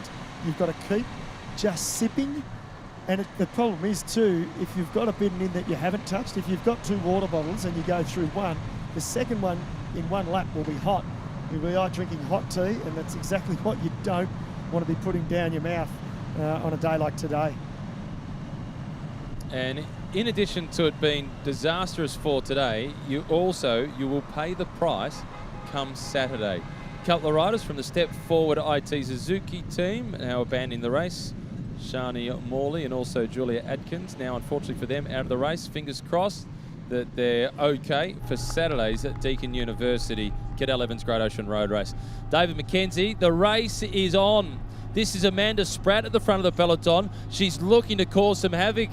Her strategy last night at Fairhaven, the welcome wave, she said, hashtag drop Chloe, as she was sitting next to Chloe Hosking. Well, when Amanda Spratt attacks, you have to react, and the peloton is doing that, and a couple of ladies here have just gone off to the side. I'll tell you what, that's Nicole Frayne. I mentioned earlier she had a crash last week I think she's gone off the edge of the road, and you can see there she's in a big gear, so she's had to get it going. In fact, there's 2, 3, 4, 5 riders here. I'm not sure if they're either been dropped or there's been a touch of wheels, but there's a number of ladies here in a bit of trouble. I think a lot of the riders here, David, are paying the price for that attack that we saw at the front, courtesy of Amanda Spratt. Number 34, Hannah Ludwig, is one of them.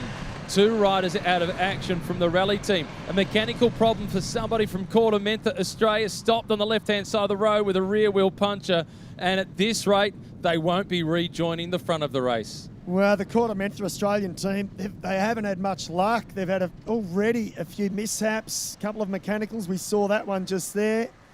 More riders out. That's Ale Cipollini on the back Roberts, foot. number 16, that is Roberts. Also being distanced, number 33, that's Ella Harris. This is carnage caused by Amanda Spratt. It's gone up a notch here, hasn't it, completely? We saw a little split the lap prior. It all came back together.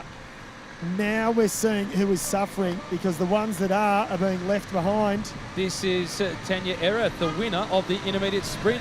She's been dropped. Number 23, that is Juliette Lebos. She's going out the back door from the Sunweb team. More carnage. Tipco, the American team, they've lost another rider. Look at the peloton strung out in single file, riders scurrying simply for survival. Well, there's 20-odd riders that are off the back at the moment. Still a fairly big group in front, but you can just see what the damage is being done. We're on lap 4, by the way, of 8. So there's a lot of racing to be had, and if that gives us any indicator of what the second half of this race is going to be like, again, it tells me a very small group will be fighting out, whether it be a sprint finish or, who knows, possibly even a solo move at the end, because if there's not too many teams that can control it coming in, Matt, it opens it up for a late attack. Quality riders at the back of the peloton. 51 is Lauren Stevens, 81 in the blue and white colours. That's Brodie Chapman. We saw her dousing the top of her helmet with water.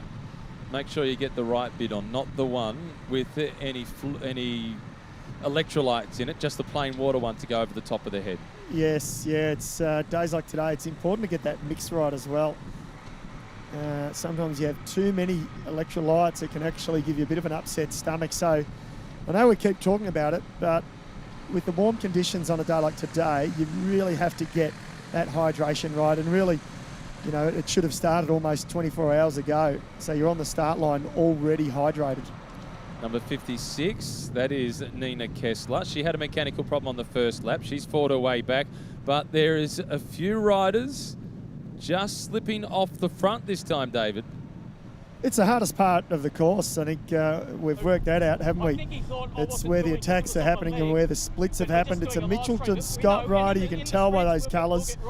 Can't pick out which one it is just yet, but it certainly is a Mitchelton Scott rider that has gone on the attack. It wasn't Amanda Spratt, because she wears the Australian road race colours, even though she did attack early on. But you can see now there's a reaction from the peloton. This is a tough part of the course. You can just tell by the speed. The second part of the course is a lot faster, tailwind, sort of false flat downhill, if you like, back down onto the coastline. They don't climb up much, but it's enough just to cause a few problems. And even though it's a rest day tomorrow before the big race on Saturday for the Deakin University Cadel Evans Great Ocean Road Race, there'll be a few riders that will pay the price on Saturday for today's efforts. The speed and the heat combined will cause some problems. It's long enough and it's hot enough, to absolutely use some energy. And then with just one rest day in between, is that Grace Brown? It looks like her. It is Grace Brown, the silver medalist from the time trial at the recent Australian Road Nats. So Grace Brown is going off the front from one event sponsored by University, Federation University, to another one with Deakin University. And it is a well-educated peloton in the women's field. It certainly is. And Brown, you can just see there, good fluency on top of the gear, pedaling a nice cadence. As you mentioned, she's former winner of the individual time trial 12 months ago at the National Championships, silver medalist this year. And She had a good training partner in the lead up to those national championships. She was riding out through the northern suburbs of Melbourne, along with her teammate at Mitchelton Scott, Monique Teneglow, and another Dutchie, Mariana Vos.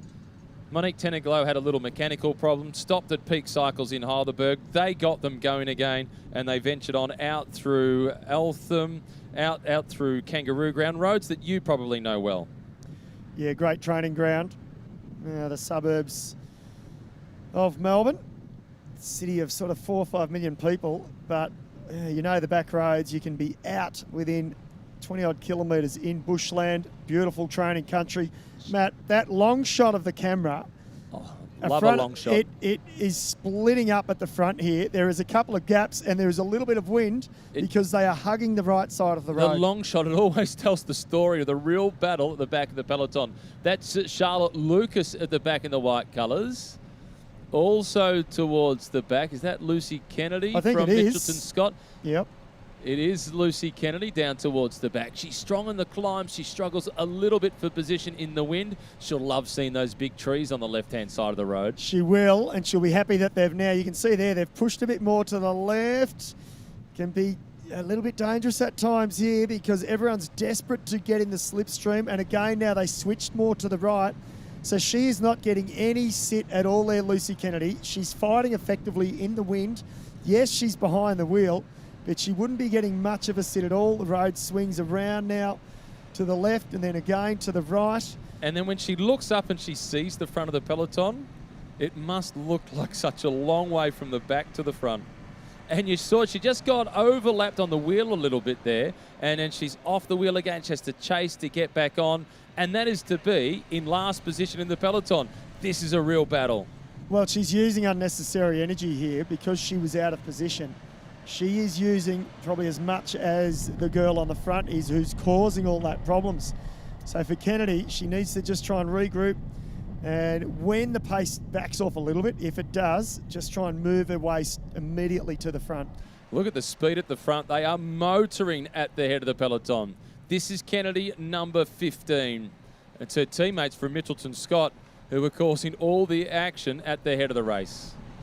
Number 92, that is Krista Doble-Hitchcock from the rally team, one of the teammates of pre-race favourite Chloe Hosking. Well, it sounds like the peloton, they've just regrouped now, just coming through race radio. And it's all come back together. So that was a pretty big chase. It was in a serious attack there. Mitchelton Scott really were the ones who started it with Amanda Spratt, and then Grace Brown went on the attack as well. And I still see that silver medalist from the Australian Road Championships, Justine Barrow. She's been hovering around the back, but she's still there, Matt. We know her horsepower that she's got. So if Barrow can just sort of find her way, keep riding in that front echelon, she may find herself in the mix towards the end. Yeah, she's got the horsepower to be there, but experience in a big peloton like this, she doesn't have it at international level, the same as some riders, 15 years her junior. But she's been so impressive throughout this summer. And I've really enjoyed seeing a rider who's 40 years of age, works full-time as a physiotherapist, mixing it with not just Australia's best, but the world's best. Oh, she has. And I mean, in the Australian Championships, she was the only rider that could follow Mitchelton Scott around that course at Mount Buninyong, that course that has become famous for the Australian Road Championships, a 4-kilometre climb each lap. Now they make their way back down onto Horseshoe Bend Road. The next turn will be onto the Esplanade. Off to the left in the rock salt attacker colours, that's Peter Mullins. She wears number 122. She looks really comfortable sitting at the back. She might be drifting back to the team car. She's one rider as a former Australian mountain bike champion, plus she's won Australian titles on the track. She can go pretty much wherever she wants within this peloton. Yeah, she knows how to manoeuvre herself around, just looking over the shoulder there, seeing what's going on behind. You can see the hands going up there, one of the Golico riders holding the bit on. So ran out of water, 13-kilometre lap, remember, and if you miss one, saw a few bidons being dropped, another hand going up.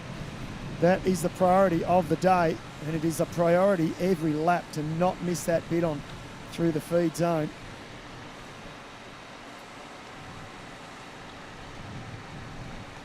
And number 113, that's Simona Frapporti, trying to not overheat. I won't say stay cool, trying to not overheat. Yeah, and pouring that bit on, I said it the lap before, pouring the bit on over the head, you do that, you lose half a bit on.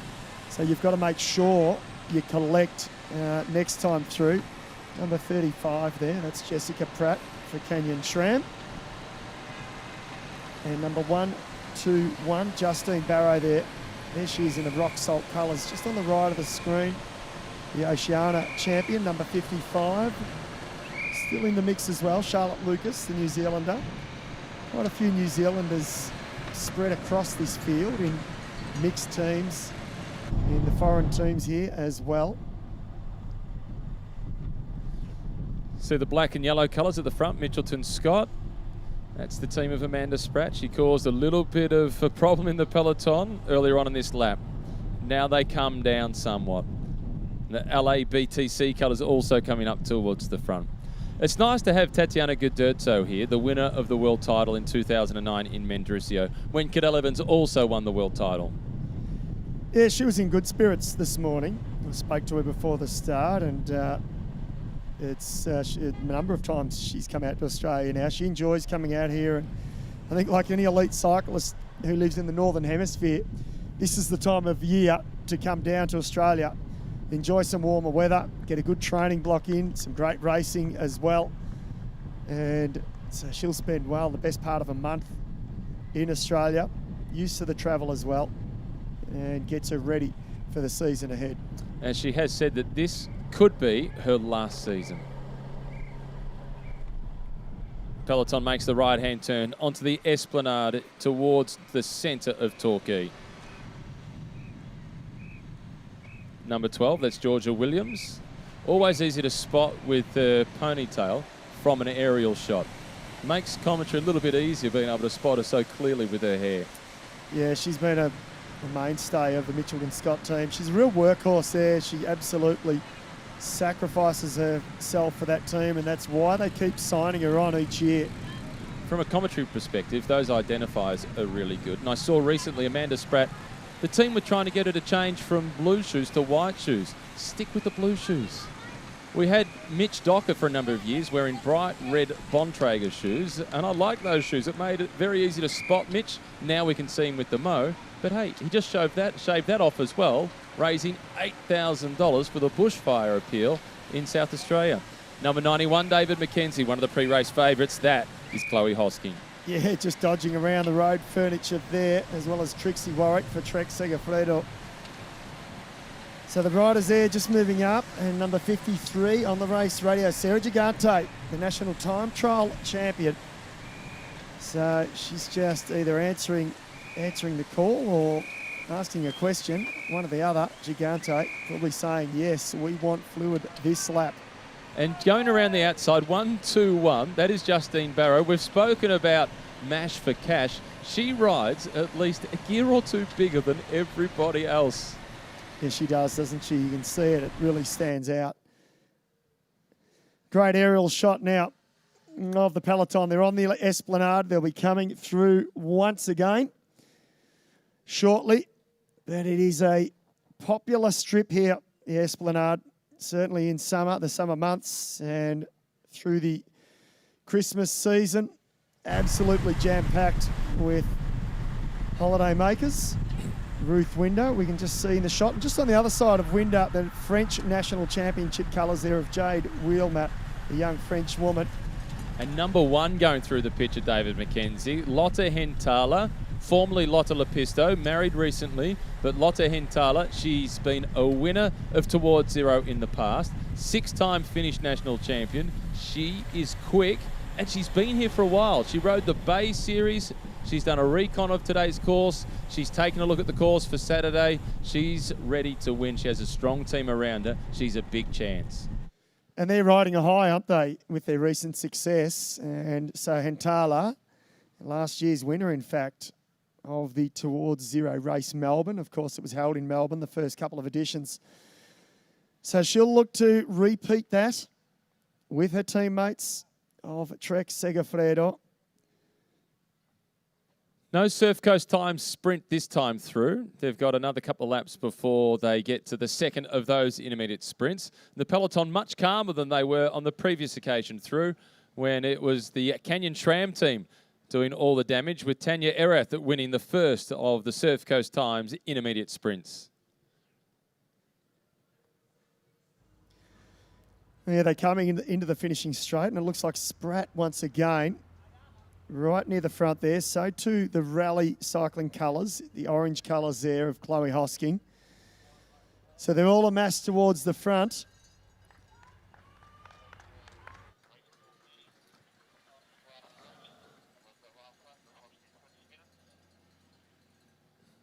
And spread out across the road, pretty calm at this point. Yeah, Krista Doble-Hickok there for rally leading them through. So they've amassed some numbers at the front as well. I think after the previous lap, that serious attack that was put on by Amanda Spratt, I think a few of the teams now are a little bit nervous about what might come. Spoke earlier about how well educated some of the women in the professional peloton are, and the race on Saturday being sponsored by Deakin University. Just at the back of the peloton, 135, Alana Forster. Well, she's a doctor, so she is incredibly well educated. Yeah, she certainly is. And at the finish line where we are sitting, we obviously get to see what you don't see on the live stream. And I think that was Nicole Frayne going through there. She had a mechanical last lap through, so that's obviously cost her some ground for the Quarter Mentor Australian team. And she had one other rider with her as well.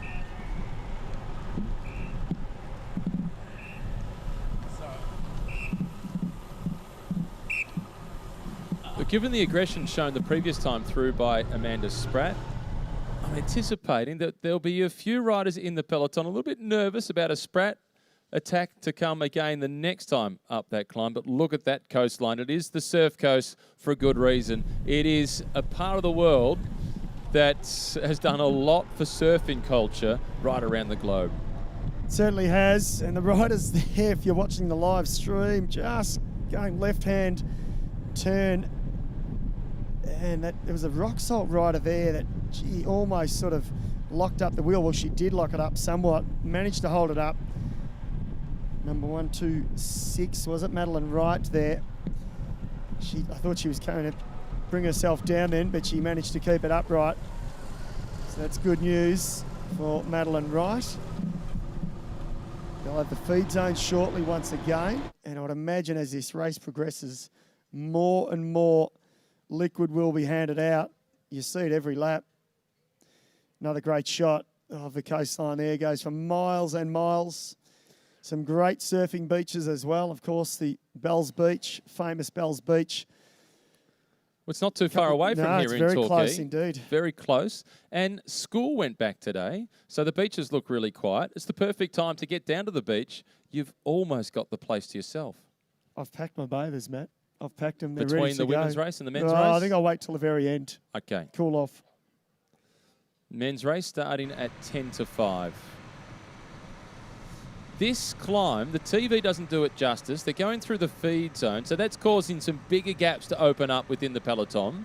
But this is a tough little climb. This is Alana Forster. She's making the call for water, looking for her team support. Yes, and Juliette Labousse, the French woman for Team Sunweb, she was in trouble the previous lap. Just looks like she's struggling a bit now. And number 84 there for the French squad. That's Victoire Gilman, the French woman as well. Just sitting at the back. Forster there, just trying to focus on that wheel ahead of her, Matt, isn't she? She's just trying to close it back up, and she looks like she's going to.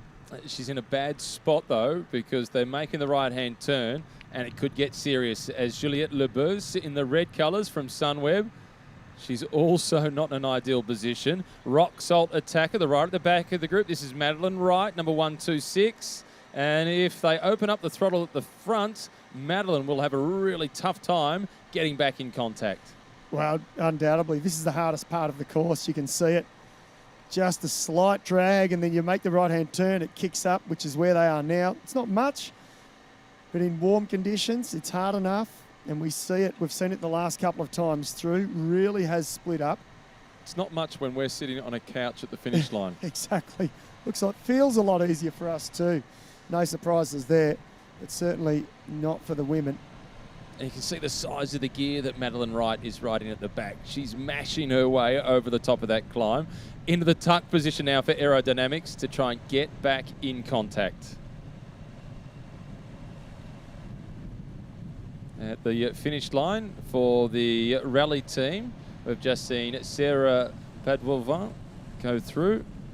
Padwovin from Canada riding for the team of Chloe Hosking. So that's another teammate down for Chloe Hosking at the finish of the race. And she started with one less than everybody else. Yes, it's going to be a case for Hosking. I mean, she knows how to sort of wheel surf off some of the stronger teams when it comes to a sprint finish. But you're dead right, Matt. They'll have to just utilise, or she'll have to utilise her teammates wisely. And realistically now, if I was Chloe Hosking and the team director, I'd be saying, don't do a single thing. Don't go on the attack to any of the other riders. Just sit in, try and hide in the middle of the peloton. Got to roll the dice a little bit, hope that maybe an attack won't win the day or a breakaway won't win the day. Sit back, sit tight, and wait for the last couple of laps. And now the climb starts once again. Juliette Lebos in the red colours is suffering significantly. Off to the left-hand side of the screen, that is Silvia Valsecchi from the B-Pink team. We've seen both of these riders, David McKenzie, distanced a couple of times on this climb. They've returned. Eventually, the elastic snaps, and they don't make it back. Yes, and that you're dead right. It's been a couple of laps already. That was They've just been Hanselman that dangling. was also going out the back from the Dolcini Van Eyck team. Madeline Wright, number 126, she's done well. She looked under pressure through the feed zone. She's still in contact. She's got back on. She'll get a little bit of respite here. She needs to get in that slipstream though, so she can just have an easier sort of roll up this little drag here because, well, the vision is showing us they hit these sort of steep little kickers and they really do just stop. Number 73 there, that's Annette Barrera, the Mexican, in the national championship colours for Agolico. Director Sportive, former pro himself, David Platha. He's been looking after that team for a few seasons now.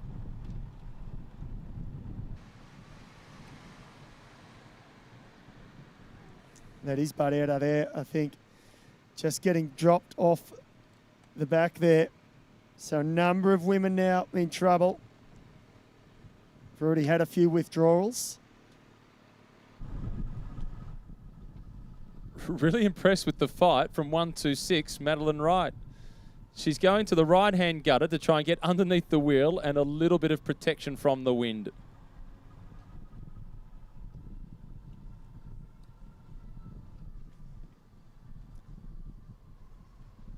This is turning out to be a tougher race than a few of the riders expected. So much for a sprinter's procession. Well, you've got to be a little bit of an all-rounder. I think you need to possess a good sprint if you're going to win today, but I don't think you need to be absolutely the quickest. You need a good team. You need to be able to handle those tricky conditions as well. And, of course, goes without saying, handle the heat. So these three riders off the back here. Juliette Lebus in the red colours for Team Sunweb. I think it was Valsecchi you mentioned, Matt. So not sure they're going to make it back here. They will be really hoping for the peloton to ease up. They need all those team cars to come through so they can somehow get themselves within the convoy of cars. Meanwhile, this is Emily Herfoss, who's gone back to neutral service. Really comfortable, Emily Herfoss. Last year, the winner of the National Road Series. And at the National Championships this year, she was one of the unsung heroes. She was third in the time trial, fourth in the road race. Hardly got a mention because of all the star performances to collect gold medals. But Emily Herfoss, I don't think she can win today, but she could cause the upset on Saturday.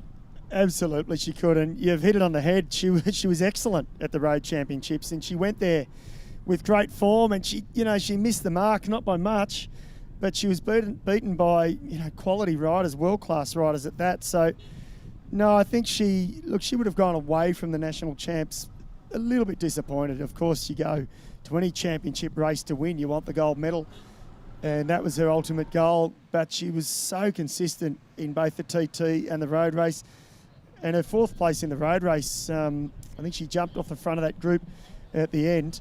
There were 3 away, of course. So she'll be looking forward to the weekend, Saturday, of course, to see if she can put her name on a roll. Already some great winners of the Deakin University women's race. Number 135, that's Forster. Again, grabbing another bidon. She grabbed one through the feed zone. She's grabbed another one 4 kilometres later. And look at that. That's just give you an idea of how hot it is, Matt. So she's grabbed a bidon. She went back for one now, and she's poured half of that over her. So the temperature here, I think the woman who can handle the heat the most is going to have the upper hand this afternoon. And I wonder how much of her medical degree plays on her mind when she's out in a race like this, knowing how important it is to stay on top of the hydration and also getting the food into the system and not panicking, thinking, I'm overdue by a couple of minutes to have a drink of water. She can't afford to panic. She's playing a card that is fairly calm at the moment, Alana Forster. I've been impressed. Oh, she has been impressive, but you can just see, look at the women that are coming back. Remember, there's a feed zone every 13 kilometres, but they are obviously churning through more than at least 1 or if not 2 bidons a lap because they are going back to their team cars every time. For the Tipco team, number 52, that is Erica Clevenger. Number 12, going back for the Mitchelton Scott team, that's Georgia Williams, the Kiwi, who have seen a bit of yo-yoing around the peloton. She's got great bike handling skills, Georgia Williams. She can find her way up the right-hand side of the road when there's about an inch of bitumen to ride on and just squeeze through tiny little gaps. Yes, and she's potentially just continuing that role as the domestique, just collecting bidons for her teammates as well.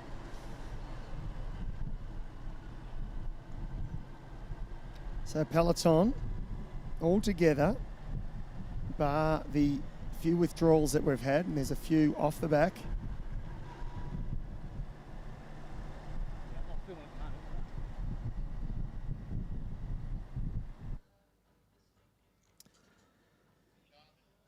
So about halfway through the race as we speak now, peloton all together. We've had the first of the Surf Coast Shire sprints. We've got another one still to come. And the big topic of the day has been the warm weather. 39 degrees predicted top today. And back on shot here at the rear of the peloton. And it's a flurry of activity, Matt, back in the convoy of cars. And you can see the Sunweb rider there. That's Labousse. So, in fact, she's going to get back here. So the peloton have eased up and she's collecting bidons. And she's collecting bidons for her teammates because she's throwing some down her back just at the top of her jersey. So she is getting multiple bidons to take back to her teammates. That is full commitment, isn't it? From being dropped out the back and wondering if she will be able to rejoin. As she went back through the team cars, she picked up some fresh water bottles to support her teammates. And she's got a potential winner today. Leah Kirschman could go out the winner today. Well, she's got potentially 2. I was super impressed. I have been super impressed with Liane Lippert, also from that team, the young German lady. She's been super impressive. And she possesses a pretty good sprint as well. And I guess importantly, they've got a team that can do a pretty good lead out towards the end. They were certainly good in closing the gap. The final stage of the Tour Down Under last Sunday, or 2 Sundays ago, when they managed to finish in 2nd position overall with Leanna Lippert. She's just a youngster. She's only 22 years of age, Leanna. She's got a big future ahead of her. And I think that result, 2nd place overall behind Ruth Winder in Adelaide, could be the launching pad for her for some bigger things. Well, she's only just turned 22. It was just over a week ago, in fact, before that race. So, yeah, she's got a bright future ahead, and she really rose to the occasion as well. When she was in with a sniff of winning, they backed her in, and she took it in her stride. So it was a great ride by her and her Sunweb teammates. And as you pointed out, Matt, they just about cleaned up everything, bar the overall. They did. They won the sprint classification, best young rider classification, and the Queen of the Mountains. They missed out on the Ochre jersey by a mere 4 seconds. They're a team that works really well together. What was impressive about the results from Adelaide was that the 3 World Tour teams represented on the podium have both men's teams and women's teams. And Richie Port, after he won the men's race, he said, I felt like I really did need to win. Given the women won, the men had to win as well.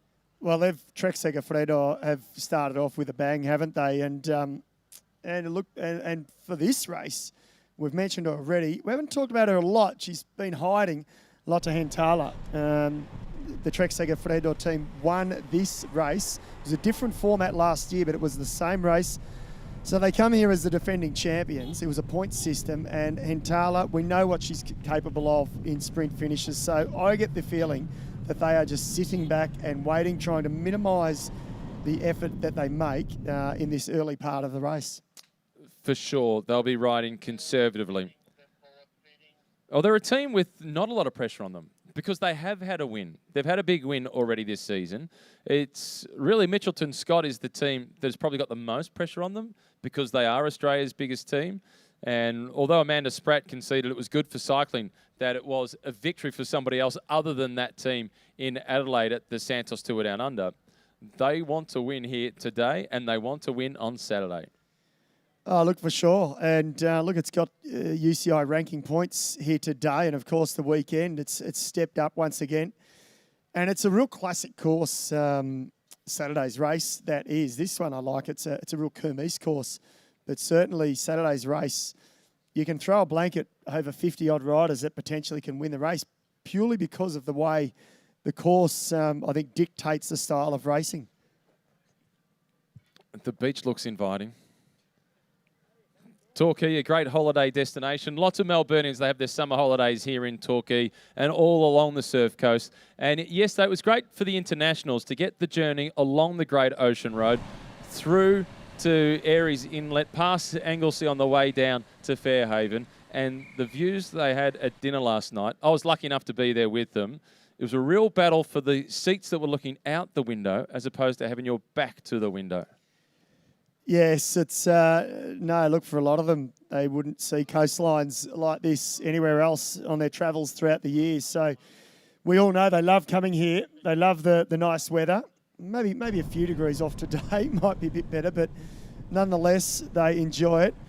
And they're enjoying racing, and Brodie Chapman certainly is, because she is on the move once again, and that is Denise Ahumada there, the Chilean national road race champion. So an Australian and a Chilean now on the attack.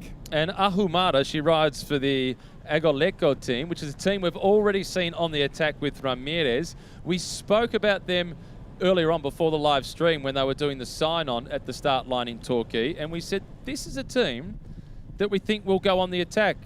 Turns out we were right. Put it on the record book. Yeah. They have been super aggressive. Yeah, they've been the animators, haven't they? And there's Chapman riding for the French squad, long-standing squad. So they make the right-hand turn now, back onto the Esplanade. Chapman really keen to push this along, and Ahumada, she's happy to respond and oblige. Pretty good conditions. They're moving along here. Kept thinking that wind would pick up. Every time it does, it seems to drop off once again. So I'm not sure it's going to get much stronger than what it has done since the beginning. And when they do come through this time, they'll get the whistle for the second of the Surf Coast Times intermediate sprints. The first one of those was taken out by Tanya Erath. It's just a cash prize. There's no sprint jersey, there's no points classification. First across the line, €750. This time through, they'll get the whistle. So it's still 14 kilometres away from that intermediate sprint, but this is a smart move. Brodie Chapman at the front. It's Hamada in second position, who now takes on a bite to eat.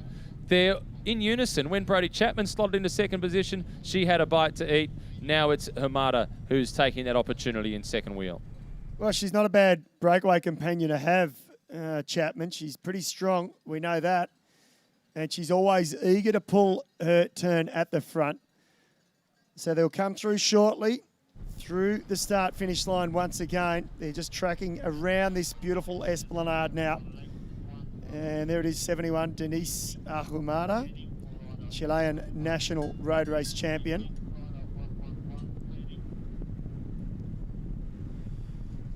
And we're just hearing on race radio that Silvia Valsecchi is calling for feeding. Another one of the riders who was dropped the previous time through the feed zone, so she has also been able to rejoin.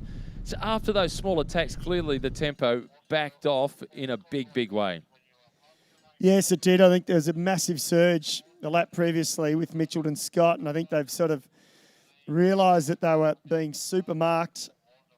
So they've just held off another lap, maybe wait for another couple of laps' time. And you can see now the peloton have really backed it off here. So this is good news. This is music to the ears of Chapman, and Ahumada gives them an opportunity now to really try and build an advantage. And as Matt pointed out, the Surf Coast Times sprint is next lap, the second intermediate sprint. This gives them an opportunity here to potentially stay away for another lap. Looking forward to seeing the time gap when they come through the midway point of this race. Rock Salt Attacker, the team that is moving to the front.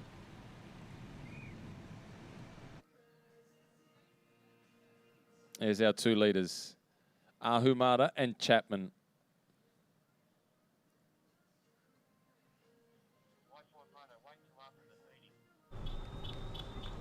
It's Ahumada who's at the front. Chapman sitting in second position. Nice bike lanes along the Esplanade as well. A safe place to ride. Yep, and the time board's the wind just picked it up. That's just been dropped if you're watching the live stream. So they're just about to give the riders, or they did, gave the two ladies a time gap, and the board just slipped out of his hands. So they'll have to try and pick that up next time through. Here they come, our two leaders. Give them some encouragement as they come through. And Chapman there, pouring water on Ahumada. So they are riding like teammates. They ride for opposing teams, but she knows she's got an ally, Matt, at the moment. And she's potentially thinking of that next intermediate sprint, courtesy of the Surf Coast Times. Well, Ahumada, she speaks very limited English. Chapman speaks very limited Spanish. And that was a good mode of communication from Chapman to let Ahumada know that for the moment at least, despite the fact they're wearing different jerseys, they're teammates. Let's work together. That was clever by Chapman, both in terms of forming the alliance, and also it helps both of them by trying to stay cool. Well, you do. You've got a partner in crime out in front, someone to sort of take the lead on the front so you can get a sort of break every minute or so. Basically, it means they can maintain that tempo, whereas, as we saw, I think, on that first lap, that lone escapee, you're just not going to get far on your own. I would have liked to have seen 2 or 3 more riders even join the Matt. Just would have, created a bit more tension in the peloton, but I think it's fairly quick. It's just that section after the finish line that they'll come through soon, which is probably the hardest part of the race with a couple of little kickers. Well, the graphic is telling us 1:55. If that's correct, the peloton have absolutely stopped at the moment. This is the biggest margin we've seen for the whole race. Well, that graphic, that's courtesy of a time check that we just heard on race radio, but I've also got plan B on the run. As they went past us, I've hit the stopwatch, and that 1:55, it's looking as if it is accurate because the peloton, they're coming within our sights now. Nobody is at the front with any big numbers in terms of a team, one particular team doing the chasing. 2 riders off the front. It's Chapman from FDJ and Ahumada is with her from the Agoleco team. Peloton rolling on through. It's more than 1:55 now. As the peloton go by, I have the time check at 2 minutes and 6 seconds. Well, they've really let them go out at the moment, haven't they? That is really interesting indeed. And it's once again Christopher Hickok there, the American for rally cycling, on the front of the peloton. No big stress. Only 2 riders out in front. You can see that awkward right-hand turn there. Here's Chapman leading Ahumada. A little bit of a gap. Ahumada, she might be in a bit of bother here. Chapman, she looks over the shoulder. I think she's realising Humada can't go with her through this hard section. If she's getting left behind here, Matt, Chapman can't really afford to wait. Well, you've just answered the question that I was about to ask. Given the gap is 2 minutes and 6 seconds, does she wait or does she go? Chapman is showing the signs of somebody that has decided I'm better off going on my own and not conceding any more ground. Yeah, look, if she was getting dropped towards the end of this hard section, okay, you might wait. But she's struggling already at the bottom of this sort of real dragging climb here. So she needs to just go for it. Chapman, well, it's familiar territory for the Australian, isn't it? She was like this a week ago. Stage 1 tour down under. She had Nicole Hanselman with it. She waited for her once, but not the second time. Yeah, that's right. And I think you and I both know, I'd imagine she's probably a little bit disappointed. She knows she's better off with a breakaway companion, possibly 2 or 3. So she will be a little bit disappointed that Humada can't follow her through this section here. And it's the rally team of Chloe Hosking at the front of the peloton. This is good anticipation. This prevents any vicious attacks to come from Mitchelton Scott, as we've seen them do a fair bit of the action up through this section.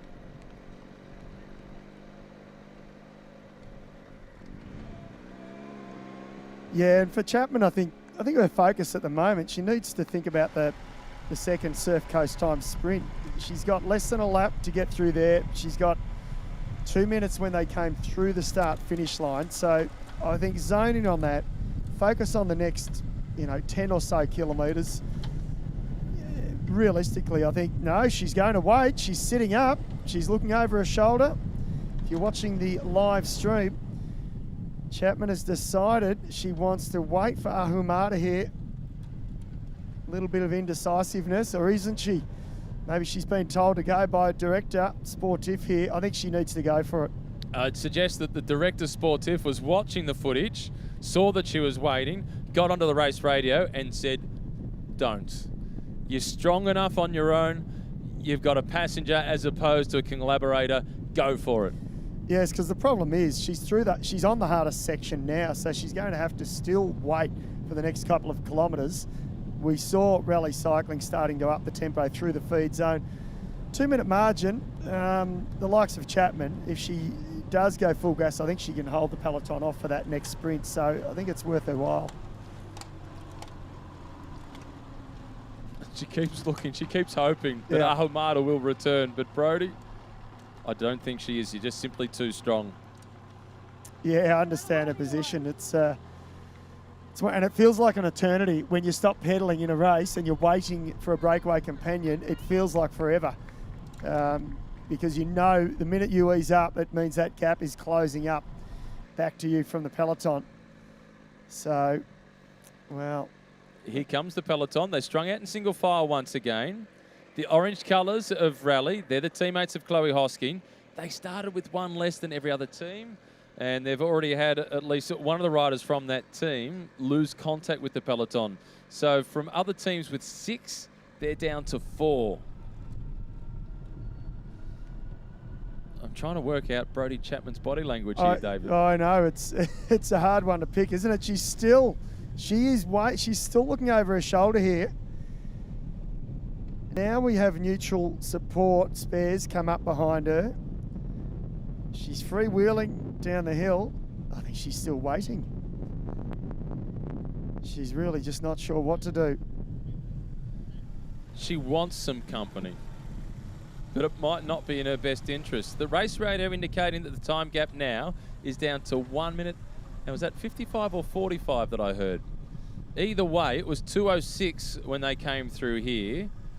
She's lost time. Is it 10 seconds or is it 20 seconds? Well, there we go. The graphic comes up on the screen. 1:45. I think go for it.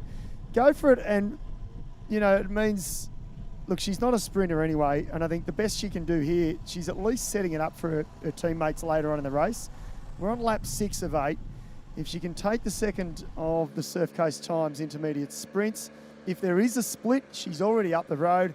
Then she can be some help to a couple of her teammates. They get to follow, they get a free ride, and they now need to be at the front covering all of these moves. And from her FDJ team, Lauren Kitchen is a pretty fast sprinter. Lauren's been second at the National Championships. She's not Chloe Hosking fast, but she's not far off it. Oh, she's an animator too, Lauren Kitchen, and she will be there or thereabouts.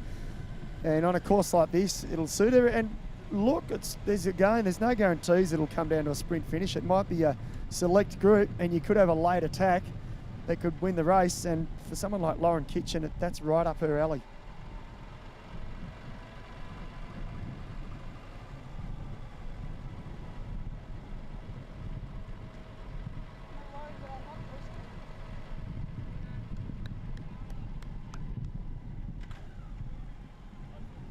Really is a dragging sort of road, isn't it? Even here, it's not much, 1-2%, but it's just enough to take the sting, the wind out of the sails. She's still taking looks over her shoulder here, Chapman, and we just got a glimpse then, Matt, of the peloton as they're coming into sight. So it did certainly look less than 2 minutes, probably down to about a minute, maybe just over. Close. The neutral service vehicles is still between her and the peloton, so it's certainly more than a minute. Once they move forward, she knows it's less than 1 minute. Brodie doesn't look fully committed to this breakaway, which I think is a smart move by her. There's no point throwing good money after bad or good calories after bad in this case for Brodie Chapman. She's riding smartly. Yeah, she is, and I think, look, what she's aware of, and we're not as aware of sitting here, obviously, we talk about it, but when you're out there on your own in these hot conditions, I think you burn, I tell you what, a few more calories than what you normally would if it's not as warm. You go through the fluid as well a lot quicker. You really do feel that heat when you're out on your own there. Hiding in the peloton, you get a bit more respite. You're on the wheels, you're in the slipstream, you're saving energy, as we know. You can sort of drink fluids and maybe take on a gel a bit more freely. Here comes Ruth Winder, the American national champion, has gone to the front. The time gap is down to 1 minute and 5 seconds to Brodie Chapman. Rusani will be perhaps coming out of the cafe shortly to cheer her on when she comes through again. There we can see the Trek flag at the finish line. Ruth's got family scattered all over the globe. She was born in Great Britain, raised in the United States. She's got an auntie here. She's got them scattered elsewhere as well. And it's great to see her getting some family support racing in Australia. Yes, well, as we know, she's enjoyed some great success in Australia, and she'll feel a little bit at home here as well with that family support. And she's such a humble champion, Ruth. Yeah, she was. Look, last week, she was absolutely brilliant, and she was calculating, she delivered, and yeah, she took it all in her stride. And it was great to see the US national colours on show and on the top step, and great to have an international winner. And it was a German in second position, an Australian in third place. It was a good international podium with 3 World Tour teams on the podium: Trek, Segafredo, Sunweb, Mitchelton, Scott. This is Brodie Chapman, who we're now looking at. Her first season with the French team, FDJ, Nouvelle Aquitaine Futuroscope. Yeah, that little bit of indecisiveness, it's probably cost her around 20, 30 seconds maybe, but now she looks like she's settled in. She's got her eye on the prize. And the prize is the Surf Coast Time Sprint, the next time through that intermediate sprint. So I think that's what she'll be focusing on now, and so she should. She's got 2 other Australians on that squad, and so too the French national road race champion, Jade Wheel. We've got a number of national champions, in fact, in this field for this weekend, for today and the weekend racing.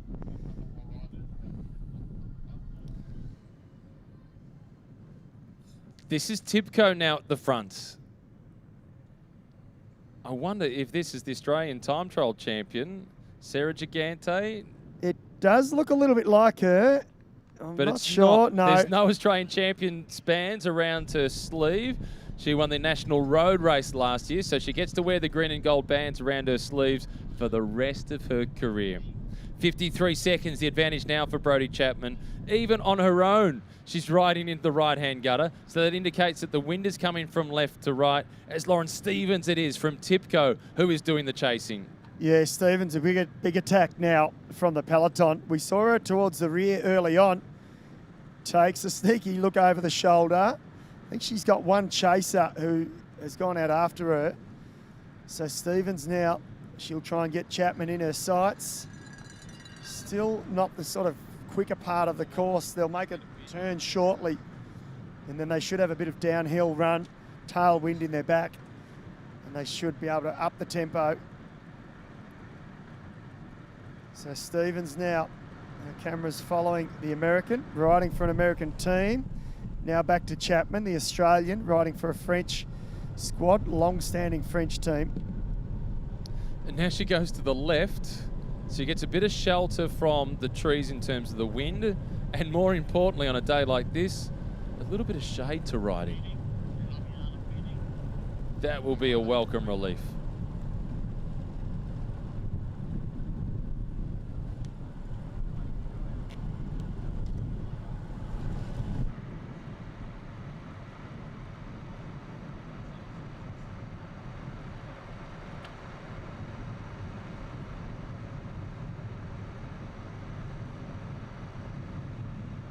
So Stevens, number 51, just getting a shot further up there. So Chapman's still got a reasonable advantage. Not sure she'll get to her before the intermediate sprint. And it's always a bit of a worrying sign. Taking a look over the shoulder, she's got the arms tucked in. She's just focusing on trying to settle into a rhythm. See if she can get across the Chapman. The sprint would be her main goal at this stage. It's a hard way to earn 750 euros. It's a tough way. She should have followed Chapman at the beginning. She was probably caught out of position. And Chapman would have liked that company. Yeah. She was looking for Ahamada to stick with her, but unfortunately she lost contact. This is Chapman. There's the time board. 53 seconds to the peloton. This is the chaser coming across, the American Lauren Stevens. She can see Brodie Chapman, but at this point, Chapman cannot afford to wait because their advantage is not big enough over the peloton. No, she doesn't want to. I mean, for Chapman now, she's gone this far on her own. She collects the cash prize if she stays clear. She doesn't have to fight for it. So she's just got to keep focusing on her tempo. This is the quicker part now, so I can't imagine Stevens will make up too much ground through this section. And then she'll make the turn onto Horseshoe Bend Road, and then the next right-hand turn will be back onto the Esplanade. So I think she could just about hold off any of the chasers at the moment unless we have a charging peloton. We did see it for the first intermediate sprint. Canyon Tram just about got all of their numbers, all of their teammates at the front, and they did it perfectly because they took it with Tanya Erath. And the advantage for Brodie Chapman, she's put the head down, pinned the ears back, and her advantage, it was reduced to 56 seconds. It's now back out to 1 minute and 3 seconds. The peloton has backed off ever so slightly. Chapman is still thriving. Stevens continues to chase. I love her attitude to racing, Brodie Chapman. On a day where she figures, I can't win from the peloton, she looks for another way to either have an impact on the race and perhaps against the odds, win the race. And again, at the same time, this helps her teammates because it means they can sit back in the peloton. They don't have to be concerned with chasing, even with Lauren Stevens out there. They can still benefit from this. So this is good for the FDJ Nouvelle Aquitaine Futuroscope squad.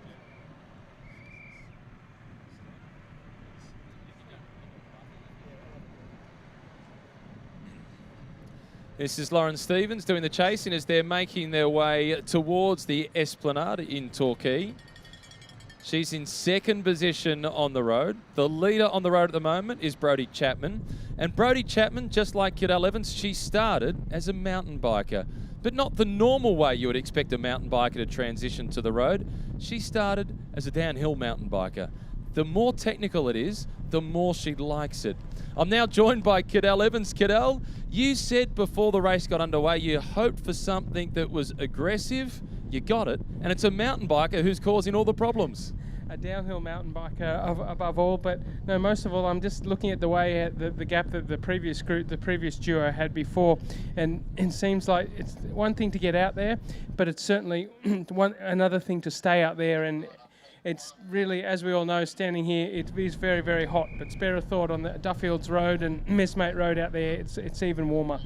You're happy with the course that's been designed for this? It's playing out a lot more challenging than what it looked on paper. It certainly does, but that's also a lot to do with the conditions. I did warn some. If it's a warm day, there's north winds and they're really north dry. It's really dry air that comes off the mallee and so on. That's really dehydrating and tough. I've had quite a few runs back home across these roads in these kind of conditions over the years, and that's where I think where we see also the gap. The riders can take a gap now, but I'm thinking a lot of the sprinters teams are trying to hold back as late as possible because it's really going to be taxing to get on the front and make a difference. But at the same time, the riders, even if they do alone, Brodie taking a big gap now, when they do get organised, she's going to be paying for her efforts. At the recent Santos Tour Down Under, Brodie Chapman on stage 1, she said, "This is a day for the sprinters. We could all sit back in the peloton for 100 kilometres and just give it to them on a platter, but I don't like that idea." So she went out on the attack there. She got caught with, I think, 800 metres to go. Oh, that's painful, isn't it? That's painful. 60k breakaway. That's painful when it comes close, but I think that's a good sign of the professionalism of women's racing now and the field that we've had here in Australia thus far. And they've really the deepest field we've ever had here, and therefore greater depth, more experienced riders, and much stronger teams. 17 seconds is now the deficit for Lauren Stevens as she makes the right-hand turn. The beach is to her left. That's where she'd like to be, I'm sure, going for a swim under these hot conditions. But even more so than that, she'd like to catch Brodie Chapman to get the second of the Surf Coast Times intermediate sprints. Brodie Chapman, she's not a noted sprinter. She's going about picking up the cash the hard way. Yeah, this isn't an easy way to do it, but it's not. It's coming closer and closer to the business end of the race. She's expending a lot of energy out there, but so far it's working for her. To her disadvantage here, you can see a long way down the Esplanade in front of her. The chase behind will be encouraged by seeing Brodie in the distance. Let's hope that doesn't discourage Brodie.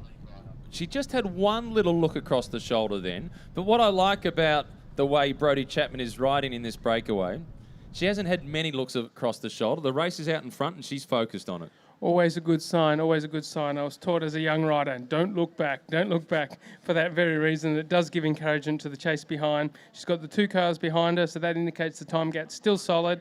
And we wish her, she's going to be here very, very shortly, so it looks like she's going to pick it up. And you don't really need to look back because that sixth sense, you can almost feel the gap with the group closing in on you anyway. Sometimes you can. It's more when you're riding along and you see the cars whizzing by you. Is the first sign of a demoralising sign that you get when you are getting caught. But she looks like she's got it solid here. Making her way towards the second of the Surf Coast Times intermediate sprints. The first one, it was Cameron Sharam that controlled the race, and Tanya Erath collected the points or the cash prize at the first of those intermediate sprints. The last time check for Brodie Chapman was 17 seconds on Lauren Stevens. And here is Lauren Stevens, the famous cycling number of number 51. She can see those 2 cars just in the distance, Cadell. And that's exactly what's going to be giving her encouragement to get her. Now, this is the last rise before the finish line for Brodie. It does drag a little bit after this, but then she's last 300 metres, as we can see on the finish line, is downhill. So Brodie will hopefully be able to hang on to this.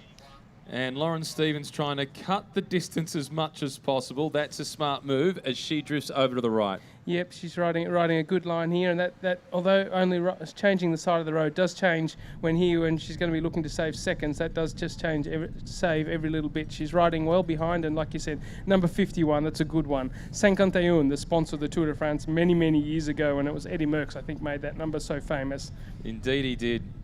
Plenty of riders have won the Tour de France wearing number 51.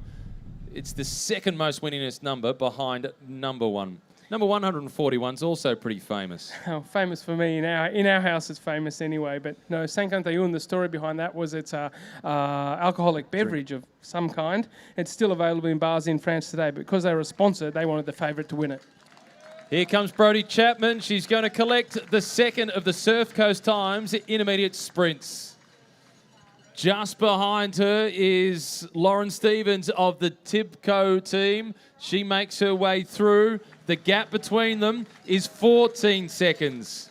So that's the gap between the leader and the chaser. I'm anticipating, Cadell, that Brodie Chapman, now that she's collected that intermediate sprint, she might back off and let Lauren Stevens catch her. That would be the smart move to do, and of course we assume she's getting all this information from her director, and now would be a good time maybe to save a bit.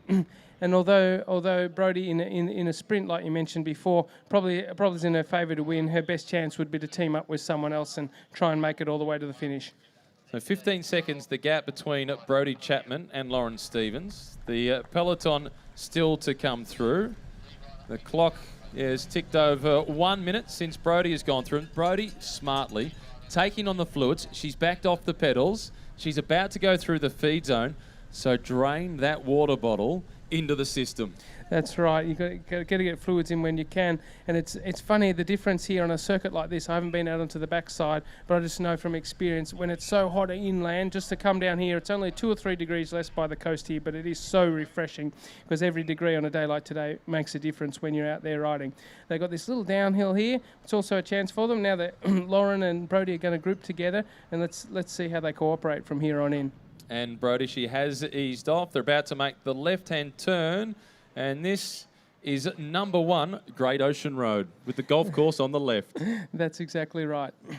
The peloton making its way into Torquay as the 2 leaders get themselves together. You can see a brief turn of the head. Lauren Stevens, I like that, Cadell. No waiting around, straight to the front. Let's work. And that's at this point in the race too. They're going to have to cooperate all the way, and they didn't have any hesitation, or Lauren didn't have any hesitation. That's a clear indicator to Brodie. I think Brodie will be happy to know that here she has a keen breakaway partner, and I think they've got probably going to have about 30 minutes more of racing. So. And I'm interested to see also the group behind how they're getting organised now, because they're starting to be getting nervous by now. Well, one of the things that works in the advantage of the breakaway is we see the peloton come into sight. Chloe Hosking, one of the race favourites, is down to having just 3 teammates in the race. As the peloton makes its way through, the gap is 2 minutes and 32 seconds. And at the front of the peloton, it's Lauren Kitchen, one of the teammates of Brodie Chapman. Yeah, strange. Looking after her shoulder, I think, hoping that someone else is going to roll through because she doesn't want to be seen at the front of the peloton. I don't think she's pulling. One thing I do like to see here, I see the Sunweb team coming to the front. I was impressed that they started right at the back. That's a very smart thing to do on a hot day like today. Stay in the shade for absolutely every minute possible. Start at the back. It doesn't matter. You don't need to warm up today, that's for sure. They started at the back, but now at the business end, they look like they're moving together towards the front. 2 laps, 2 minutes and 32 seconds. What are the odds of the breakaway surviving? Well, I would have 2 laps ago, I would have said a different story, but we saw how quickly the duo got taken out before. I'm interested to see when Sunweb go. I'm just sorry if I was a betting man, I'd be betting against the breakaway, staying away, but as a keen cycling fan, I want to see them make it to the finish. Yeah, the odds tell us, history tells us, that the breakaway will probably get caught. But occasionally the breakaway survives, and it's that unknown element that draws us in every single time. It sucks us in every single time, and today's not going to be any different. Well, the breakaway of 2, they're working well together. Lauren Stevens and Brodie Chapman, they're out to 2 minutes and 32 seconds. Their advantage over the breakaway group. These roads around Torquay, for the first time, it is Towards Zero Race Torquay. I'd like this move down to the coast. It's been, for us, it's been a wait to come down here. We really do want to be able to pass number 1 Great Ocean Road. The RACV Country Club there is really part of the Great Ocean Road race and being here, but also Torquay. Thank you for having us. We hope to put on a great show for you, and of course, going on into the evening when the cool change comes, people coming out of work and out of school. I hope to see a few more people coming down to the coast, of course. But it's just been for us, just everything coming together right at the right time to have the Towards Zero Race Torquay down here. Well, thanks for putting the race on. Thanks for organising a good course. Amanda Spratt has enjoyed the hill. Let's see what happens over these last 2 laps. Yeah, we've got a few more times over the rollers on Duffields Road. The local riders down here tell me I'm the only guy who rides that road there. They're the only hills in the area, so I often would go through there on my fixed wheel bike of all things actually. But in the peloton it's a bit quicker.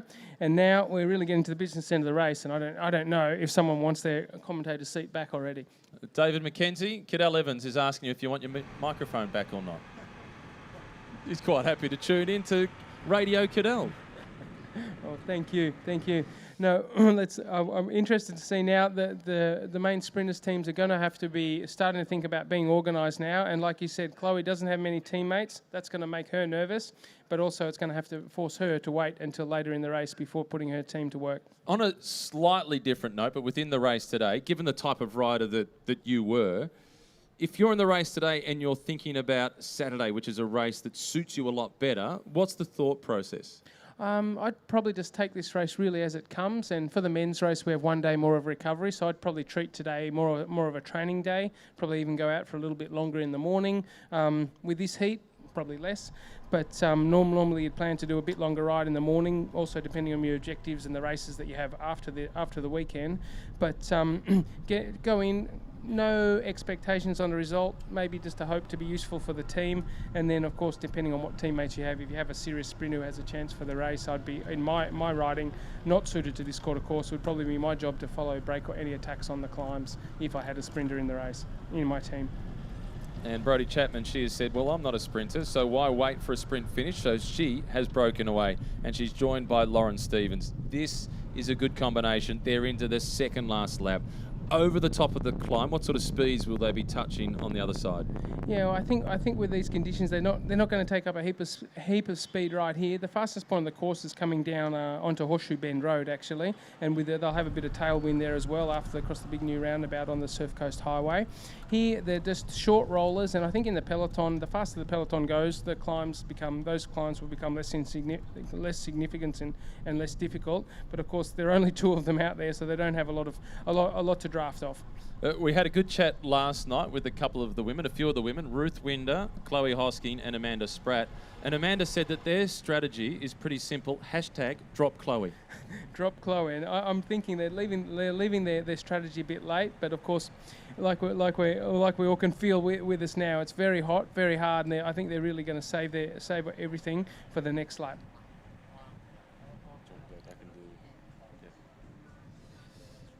Well, Dave McKenzie, it's been a pleasure for me to have a chat to Cadel Evans. Now joined back on the microphone by you, Cadel. Thanks for the race that you've put on. The women so far have delivered on what you hoped for, aggressive racing. We've got the men to come later on this afternoon. We're looking forward to a big day here, David McKenzie. And somehow, Cadel Evans has found a hill in Torquay. What a surprise. Well, I thought it was pretty flat around this part of the world. There are a few, though. Always good to get insights off Cadel. He may have been retired a few years, but he hasn't lost that intuition that he had for so many years as firstly a mountain biker and then one of the world's best road racers. So he loves to still dissect what is unfolding in the race, and we love to hear it, and I'm sure you do as well. Racer is the right phrase. Yeah, absolutely. That's what he was, wasn't he? He was there to race to win every single time he stepped on the bike. It didn't matter if it was a flat course, a hilly course, or the like. So they've created something really good here today. And these 2 ladies here, they're doing something good. Brodie Chapman and Lauren Stevens. Stevens joined her out in front. They're working well together. 2:25 was the last time gap that I just heard, Matt. And with, less than 2 laps to go, this is a pretty good move. And I think it's, again, look, they may not win the race, but both of these riders, they're assisting their teammates. It's a standoff in the peloton. Who's going to chase? Chloe Hosking is the pre-race favourite, but she's only got 3 teammates remaining. Yes, that's right. And they need to rely on some of the other sprinters' teams, but on paper, Hosking, if it comes to a bunch of sprints, she gets the right lead out. There's not too many that can beat her. So they will at some point try and sort of put the pressure on rally cycling to do some of the work. So they need to just try and wait till the last minute, I think. But they can't wait too long, can they? Oh, back in the peloton, this looks like it's about as slow as it's been up the climb on any single lap. That's good news for the breakaway. It is. They will commit, and the closer they get towards that finish, they will commit even more. And if we see attacks rather than a chase from the peloton, that will give the breakaway even more of a chance to stay away. So there's no guarantees around this course. As we said from the very beginning, no guarantees that it will be a blanket sprint finish to the line. you get a break like this, there could be a few riders even just nip across towards the end. And Sierra Elenis, we look for her as well, the Cuban national road race champion. Of course, she's the defending champion of the Deakin University Elite Women's Race from 12 months ago. She's already showed a couple of hints of some decent form as well, and I wouldn't write the likes of her off today. She's a threat on so many levels. She won last year solo, and she's noted as a really good bunch sprint finisher. So she can win with pure strength and she can win with speed. She'll certainly be one to watch. She will, and look, she's pretty marked these days, obviously winning the race last year, but also she won a World Tour event in China, I think, the previous season.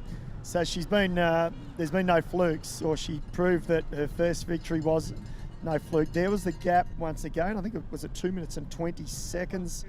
I think it gave us 2:25. So Stevens and Chapman here. Well, they've only lost 7 seconds since coming through the finish line and receiving 2 laps to go.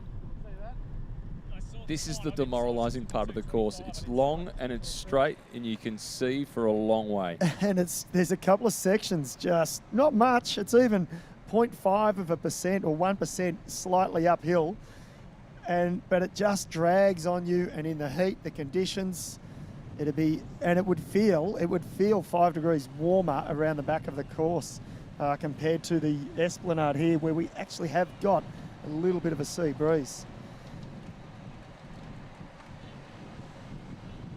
1-2-1, Justine Barrow. She's still floating around the back. There she's jumping around the left-hand side now. And number 6 there, Trixie Warwick, she's also been sitting towards the back as well. She just apologised there for a moment. She got out of the saddle and a little bit rag, and she apologised to the rider behind her. She's a woman of great experience, Trixie Warwick, former silver medalist at the World Championships. I think that was as far back as 2006. Yeah, she's been around a long time, hasn't she? Plenty of experience, as you say. These two out in front, they are using their strength at the moment in tandem, working together. Chapman on the front, Stevens, she jumped across, got across after the Surf Coast Times sprint. So Chapman, it was worth it in the end. She had a little bit of hesitation the previous lap. She had Ahumada from Akolico team, went across to her. She looked okay, but as soon as the road went up, she was in a bit of trouble. And so it was a little bit of indecision by Chapman. In the end, she went on with it, and it was worth it. Well, Chapman's had big success by taking big risks in the past. In 2018, she took leave without pay from a real job, and then she broke away on stage 1 of the Herald Sun Tour with 40 kilometres to go. And from the top of the final climb, on the descent through to the finish line in Hillsville, she held off the world time trial champion, now world road race champion, Annemiek van Vleuten. That was the launching pad for the career of Brodie Chapman. Yes, that was. I don't think any of us will ever forget that. And what was I think exciting too. If you remember, Matt, the following day, the final stage for them, which was the opening stage for the men, was the time trial right in the heart of Melbourne CBD, the Central Business District, and the people, the interest, because of course Van Vleuten had the world time trial colours on, going down the ramp second last. Chapman chasing her. It was only 1.8 or something kilometres. I tell you what, Van Vleuten made up a bit. She didn't make up enough to win the title, but it made it an exciting finish. This is a reaction coming from the peloton. Rock salt attacker with Emily Herfoss. She's mashing a big gear as well. Winner of the National Road Series in 2019. Third in the time trial at the recent National Championships. Keep in mind, Amanda Spratt was 4th.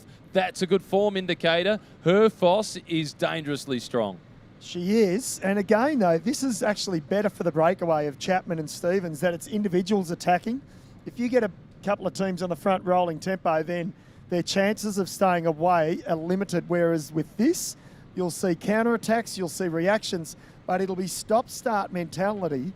And in fact, what it may do is cause a reaction of, say, 4 or 5 riders to actually ride across. It may not be a peloton that gets across to our 2 leaders. And here are the 2 leaders. Stevens at the front in the blue colours of the Tipco team. For FDJ, it's Brodie Chapman. Nice introduction for Brodie Chapman into a new team. Well, She's had a big year already on the road. She went to a pre-season training camp, then back out to Australia National Championships, into the Santos Tour Down Under, now the Cadel Evans Great Ocean Road Race with a big weekend of racing, followed by the Herald Sun Tour. And all this is creating good vibes amongst her new team. They'd be really impressed and happy with her.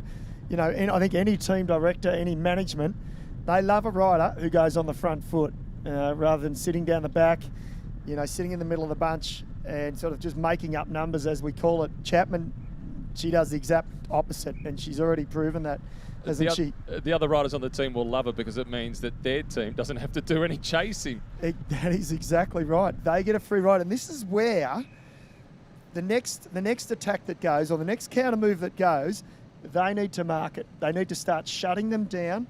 FDJ and Team Tibco, they've got to cover all of these counter moves now, because if it goes away, they get a free ride across. They're not obligated to work. The chances of the breakaway surviving, it will be really telling to see how quickly Emily Herfoss, who we're on board with now, can make progress. The peloton is at 1 minute and 30 seconds, so that gap has been eroded pretty quickly. Emily Herfoss is halfway across.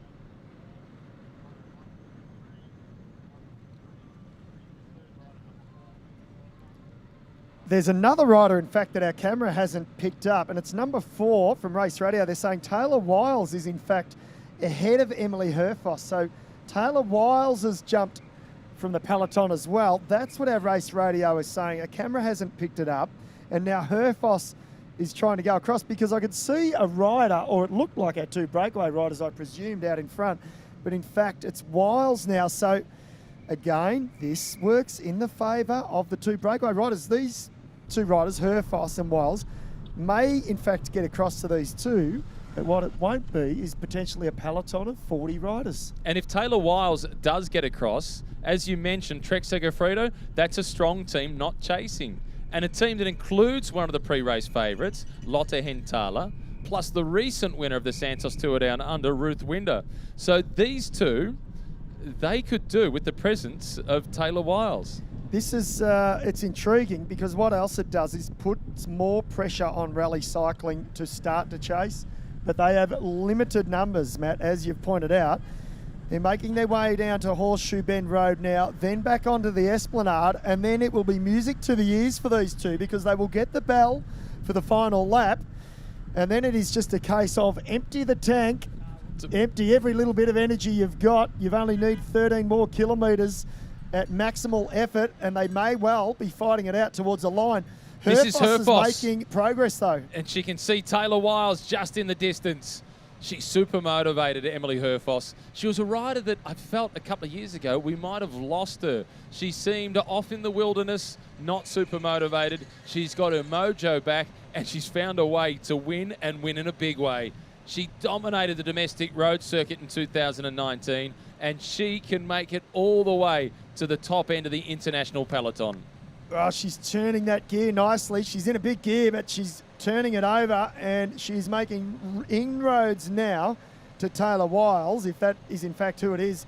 Once she gets to Taylor Wiles, Wiles will be happy with this. She now has some support. Herfoss, I'd imagine, will go straight by her. She'll probably give her a look, give her a flick, jump on the back. I need you as much as you need me. Maybe we can ride across to the 2 leaders. And she's about to make contact, and you can see as she gets her within her sights, the speed appears to be increasing for Emily Herfoss. Strong time trialist, about to make contact with Taylor Wiles. Well, Taylor Wiles... Straight on by. Well, she needs to be ready for it, doesn't she? And I don't think she's seen her coming. No, she's going to just have a breather. And now the communication needs to be quick from Emily Herfoss. I'm on, give me a moment, then we work together. Taylor Wiles will know that Emily Herfoss has made contact, but the American is also showing her experience by not automatically flicking the elbow and saying, okay, now it's your turn. She's just arrived, here comes the communication, let's work together. Yes, and I think you're dead right. I think she was well aware she was coming. She waited, maybe took the foot off the throttle just a little bit.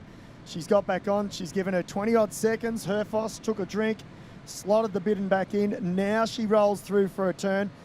These two chasers, they are on the esplanade. So in a few moments' time, our two leaders should be well and truly coming into sight. And we'll get a real-time check here of the margin, and then a real-time check of the margin back to the peloton, the all-important peloton. But here's our two leaders, Stevens in the front, just swinging away there, and Chapman now taking over the pace setting. They'll be getting the news that two riders are chasing to come across. Taylor Wilds of Trek Segafredo, and it's Emily Herfoss of Rock Salt Attacker. So far, 3 international teams and 1 domestic team, Rock Salt Attacker, in the thick of the action. 2.5 hours of racing having been covered. They're about to come through Torquay once again to hear the bell. It will be music to their ears, but it can also be a false sense of security because that bell indicates there's still 13.3 kilometres to race. Yes, and race they will. It will be a drag race now between these two, the two leaders, and the peloton chasing.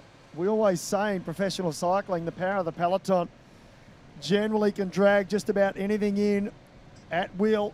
But today, they may just have the job ahead of them. They may have been caught napping ever so slightly. And it won't take long for us to find out and know the answer to that. Aerodynamically between these two, Emily Herfoss gets slightly more of an advantage than Taylor Wiles in this combination because she's just that little bit smaller. Well, they're both slightly built, aren't they? And you're right, though, Herfoss just looks a little bit shorter. Chapman, Stevens now. Well, they've just got to go for it. They've been out here all day. This has been a great ride. Chapman, well, she's already got some success with the second of the Surf Coast Times intermediate sprints. So at the very least, she walks away with something. Stevens, she doesn't want to walk away from the party just yet. She wants a present to take home.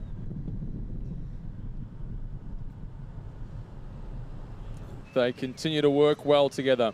40 seconds is the gap according to Race Radio between the two leaders and the two chasers. I'll run the stopwatch when they come past us. Yes, we certainly will. We'll get a real-time indicator.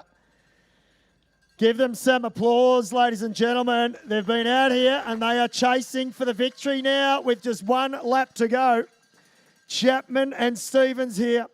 It's been a great ride so far. It's a long lap, 13.3 kilometres. When they came through the last time, it was the Surf Coast Times intermediate sprint. Brodie Chapman getting the cash prize. Then she waited for Lauren Stevens. Here come the two chasers. Taylor Wiles for Trek Segafredo. Emily Herfoss for Rock Salt Attacker. And the time gap is 30 seconds. So by all accounts, they are just starting to close in marginally. And we can see behind those two chasers, still no sight of the peloton. The longer we wait for the peloton, the more advantage that peloton has, the two leaders, I should say, has of staying away. If it is anywhere near the 1.5, 2 minutes, they have got a real shot at this. Well, it's 1 minute right now. That is since the clock started when the two leaders, Stevens and Chapman, came through the finish line. So their lead puts them in with a chance. Here come the two chasers. Emily Herfoss at the front. Taylor Wiles in second position. And look at the positions on the bike, David McKenzie. They are full throttle. They're full throttle and they look smooth. They look like a well-oiled machine. There's two chasers. And the minute they start to get the two leaders in their sights, that will give them some momentum and they will chase even harder. Here comes the peloton. What have we got on the clock, Matt? The peloton, the gap is 1:36. Tanya Ereth was at the front of the peloton for Canyon SRAM doing the chasing. 13.3 kilometres, 1 minute and 36 seconds. There's no done deal. It could go either way, this. I mean, we generally say in professional cycling, 1 minute per 10 kilometres. But you've got two leaders, two chasers. If they merge, which from all accounts I think they will, because our two chasers here, they have got Chapman and Stevens in their sights here. They are moving along at a rate of knots. And remember, Chapman and Stevens, they've already been out there for at least a good lap. It was Chapman, in fact, who started this attack. So they will be beginning to tire. and they won't mind so much two chasers coming across. One thing they know, the peloton gets across, their race is done, but with two chasers, it still gives them an opportunity. Well, these two chasers, Wiles at the front, Herfoss in second position, they hold on to a 1 minute and 5 second advantage over the peloton. That gives them a chance, and they're closing in on the 2 leaders. It's about to be a quartet out in front. And the other thing to take note, you've got 4 teams represented from these two leaders, 2 of 2. So 4 teams that will not chase. One of those is Lotte Hentala, the team of Trek Segafredo. So Trek Segafredo, one of the big teams in this race, they will not chase, nor Rock Salt Attacker, nor FDJ, nor the other American team, Team Tibco. So this will start to frustrate the sprinters teams. We saw Canyon Shram, we saw Team Sunweb. Rally cycling though, Chloe Hosking, at the moment, she can sit back and use the old excuse, well, I don't have teammates to chase, so sorry, you're going to have to do it for me. Chloe Hosking of the rally team, they started with 5 riders on that team compared to 6 for all the other teams. One of the riders from that team is already out of the race. Take Chloe out, she won't be working because she'll be trying to sprint. There's just 3 riders from that team left to chase, significantly reduced. And now we have some strong teams out in front. FDJ, they won't be chasing because they have Brody Chapman. Number 4, Taylor Wiles. Trek Segafredo, one of the biggest teams in the world. They won't chase. They've got their American teammate in with a chance to win from the breakaway. It's a smart move by Herfoss and Taylor Wiles. Really smart here. Don't sit back and wait. Don't be forced to chase at the front of the peloton.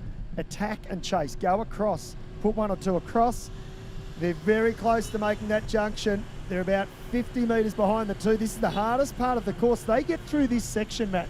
It's probably about 3 or 4 kilometres long. It's not all uphill, but it just seems to be dragging. It's a slower part of the course. Taylor Wiles there, just a length off the bike. She just needs to hang on here. She needs to have a breather. Problem is, these 2 leaders are going to want a breather now as well. Stevens swings straight across the road. And Wiles, you can see there, she just wants to recuperate. She needs 30 seconds. They don't have 30 seconds. They need to just keep rotating turns. And they get themselves together. 4 now out in front. An update for you on rally cycling.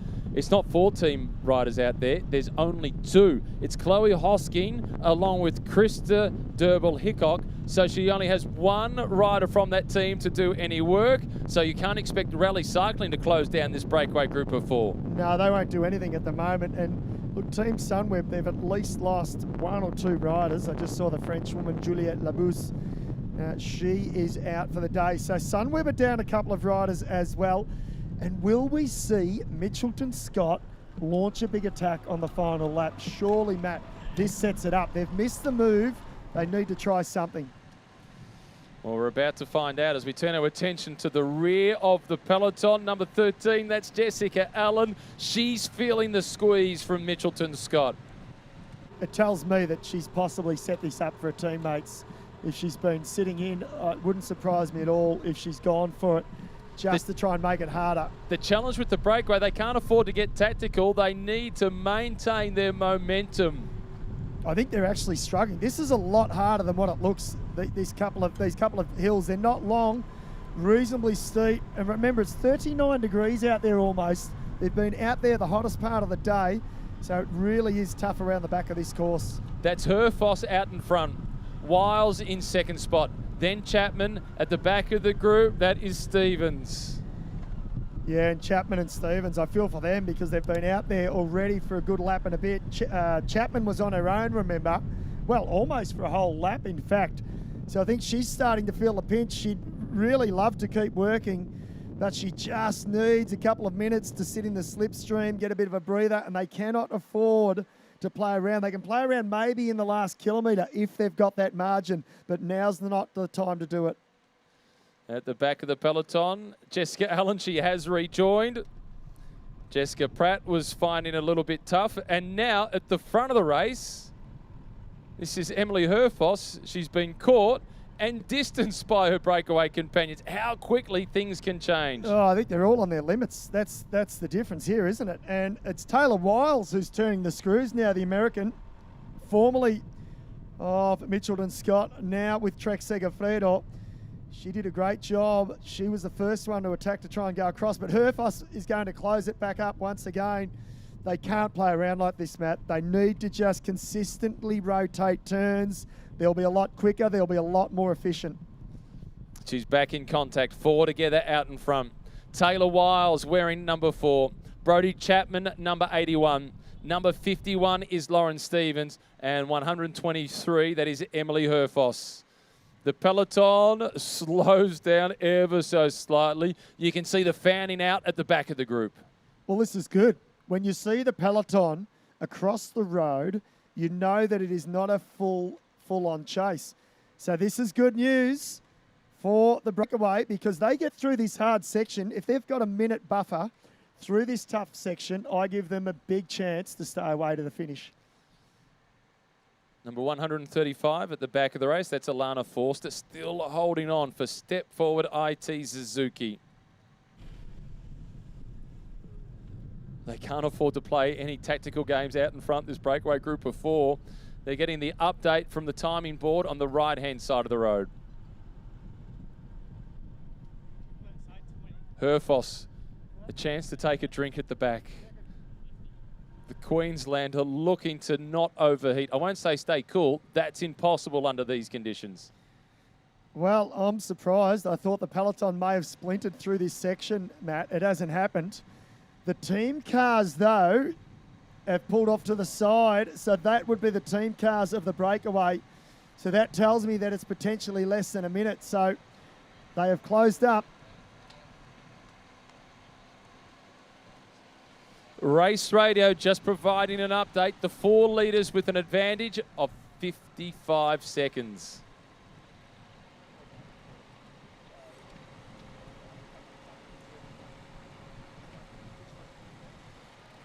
Back of the group, number 14, that's Grace Brown for the Mitchelton Scott team. She's been relatively active throughout the race. Here's the Breakaway still working well together. Herfoss rolls through for Rock Salt attacker. This is Stevens for Tipco. Peddling a small gear and still looking comfortable-ish is Chapman, and then it's Taylor Wiles for Trek Segafredo. Well, they've just got to keep the momentum going here. There's no point playing around just yet. And I think that's where an experienced rider in a breakaway like that would say to their breakaway companions, hey, come on, we've got a chance at this, but if we play around now, we won't have any chance at all, and we'll all lose out. If we can work together now, we might be able to stay away, and then we can maybe bring the tactics into play in the last kilometre or so. They cannot afford to waste a single second. Trixie Warwick, number 6, at the back of the peloton. She has her teammate, Taylor Wiles, in the Breakaway. Towards Zero, race Torquay. This is the 6th year of the Cadell Evans Great Ocean Road Race. The first year Towards Zero, race Torquay has happened. Previously, this event has been held in Melbourne at Albert Park. I like the move to Torquay. We're by the surf coast. There'll be plenty of riders, I'm sure, taking a swim, the famous Torquay beach, as soon as they cross the finish line. You might have to go and chase the winner into the ocean, David McKenzie. I'd be quite happy to do that. It's pretty inviting in this sort of weather, isn't it? Absolutely pristine. Not much of a swell either. Just beautiful afternoon to slip on into that lovely water. But they can't do that just yet. There's a race to be run and won, and it's 4 leaders out in front. The peloton, they're reasonably organised, but it's still not strung out, Matt, and it tells me that it is not full pace. And now, these 4 leaders, they are on the easier part of the course. This gives them more of an opportunity to recover, and they're rotating turns, and I think they're getting organised, and this is going to be a real blow to the peloton. They are well organised. Number 4, Taylor Wiles, she looks to be the captain of the quartet. She's the one who appears to be communicating that little bit more and getting them to stay cohesive. They know that at some point they have to become rivals, but their best chance for one of them to win is if they stick together for now. Certainly is, and then the next shot is at the back of the peloton, and now it starts to string out. It's not single file, but the pace is on. So again, we're on the faster part of the course. They'll make a couple of right-hand turns, first one into Horseshoe Bend Road and then back onto the Esplanade. So they're well and truly around halfway of the course, about 5-6 kilometres left to race here. Emily Herfoss for Rock Salt Attacker rolls on through. Then Brodie Chapman, Lauren Stevens, Taylor Wiles. The gap now is down to 40 seconds, David McKenzie. It doesn't look good for the Breakaway group of 4. Doesn't look good, but they have to commit. No point sitting up now and no point playing cat and mouse. You would be, if you were team directors of these 4 riders out in front, you would be saying to them, keep the group rolling. Keep your Breakaway companions rolling. You can't afford to sit up just yet. And the peloton all on the right-hand side of the gutter. There hasn't been a huge amount of wind today, given how hot it is. Normally, a big northerly does spring up, but the wind is certainly coming from left to right on this portion of the course. Yes, and again, it looks like they've just backed it off ever so slightly through one of the big roundabouts here, heading down towards Horseshoe Bend Road. And it's slightly downhill here, slightly downhill on Horseshoe Bend Road, which will then bring them to a T-junction, as we've seen on previous laps.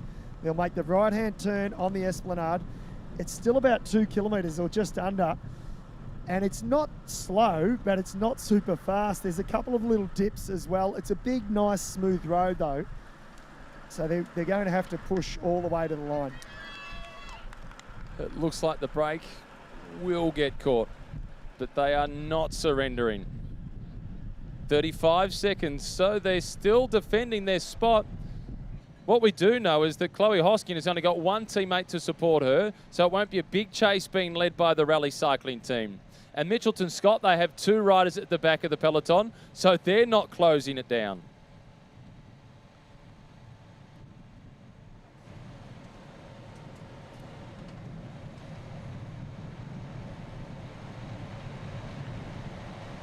On the final lap of Towards Zero Race Torquay, 13.3 kilometre circuit, and it's been an entertaining day's racing. Brodie Chapman has certainly been the most aggressive throughout the race, and she still finds herself in with a slim chance at the front of the race in a Breakaway group of 4.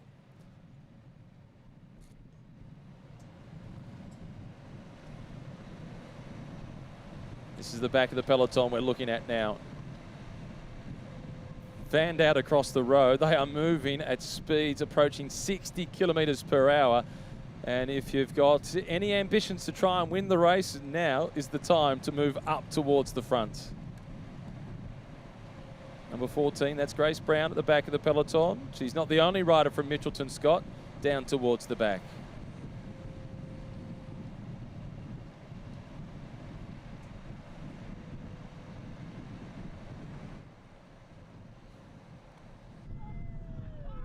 And here are the 4 leaders on the road to Horseshoe Bend, making their way down towards the Esplanade. They are fully committed, different jerseys. 32 seconds is the time gap, according to Race Radio, at the previous right-hand turn for the 4 leaders. Different jerseys, common interest, racing at the moment as if they're teammates.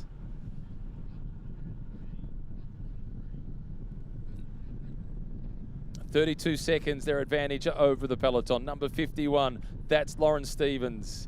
81, Brodie Chapman.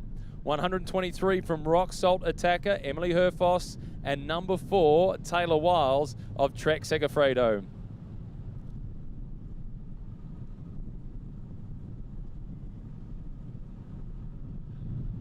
Emily Herfoss, she won the National Road Series in Australia last year, as her husband Troy Herfoss has been a multiple winner of the Australian Superbike Championships, one of Australia's best motorbike riders. They do plenty of training together on the bike, and Troy himself, cycling is his main cross training for superbike riding, and he was a top 20 finisher at the National Road Championships this year. Chapman just missing a turn of pace at the back of the group, understandably. Fatigue setting in. Neutral service going forward, making sure that the gap is open inside the final few kilometres, still holding on to a 32-second lead. This is Herfoss now rolling through to the front for Rock Salt Attacker.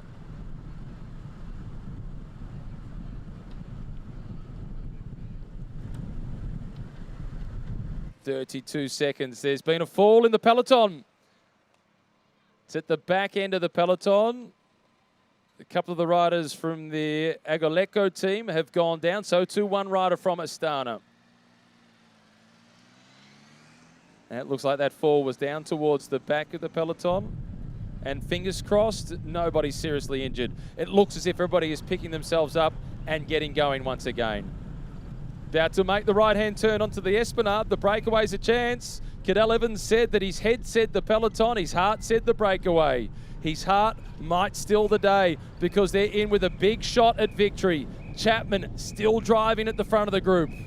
Taylor Wiles in second position with a little look across the shoulder. This is Stevens in blue, and it's Herfoss at the rear. Chapman now sees that there's a little gap and she decides to put all of her cards on the table. She was the first to attack, and now she goes again. Could this be the defining moment? It was a bold move on stage one of the Santos Tour Down Under by Chapman. With 20 kilometres remaining, she had an advantage of 2 minutes and 50 seconds. She was caught with just 800 metres to go. 2 years ago, she managed to hold off none other than Annemiek van Vleuten, and that was for victory at the Herald Sun Tour. Stevens takes up the chase. Wiles in second spot, Herfoss at the rear. They start to look at each other. This is good news for Chapman. Fortune favours the brave. Wiles now attacks out of the group. Is it enough to open up the gap? Herfoss and Stevens scurrying to try and pick up the wheel of Taylor Wiles. Chapman in the distance. The finish line a little bit more than 1 kilometre away. And the peloton still closing in. They're less than 30 seconds behind. Here they are. Who's doing the chasing? It looks like it's the red colours of the Sunweb team at the front. Trek Segafredo trying to move to the front, positioning Hentala, but hoping that it's Taylor Wiles who can win. Amanda Spratt, she's drifted to the back. She's gotten herself out of the danger spots. Stevens catching Taylor Wiles. Herfoss still at the rear. 1 kilometre remaining. Through the red kite, and it's Brodie Chapman who is all on her own. She is all in, Brodie Chapman. This has been a courageous ride by Chapman. New team for her this year, across to the French FDJ squad. They'll be delighted with the signing of Chapman. Wiles is still chasing. Emily Herfoss now attacks Lauren Stevens. She tries to go across. Straight past Taylor Wiles, and now it's Emily Herfoss all in to try and catch Brodie Chapman. She can see her just in the distance. The gap is a little over 100 metres. Herfoss is still in with a chance.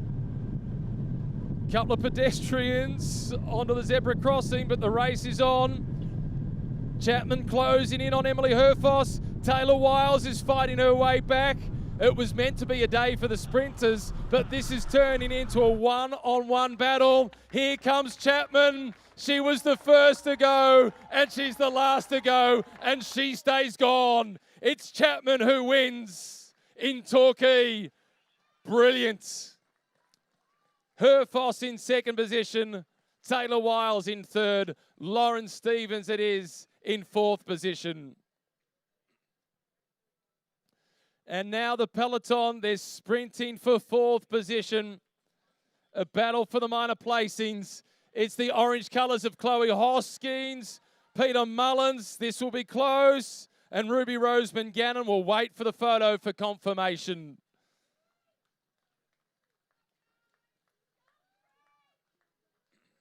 But Brodie Chapman, what a ride. She takes the win ahead of Emily Herfoss. Taylor Wiles in second position. Small gap back then to Lauren Stevens. That was a courageous performance by Brodie Chapman. David McKenzie's off running, trying to catch Brodie Chapman. He's got his work cut out. Nobody was able to catch Brodie Chapman all day long. Unfortunately, there's been a rider who has crashed right on the finish line, or just past the finish line.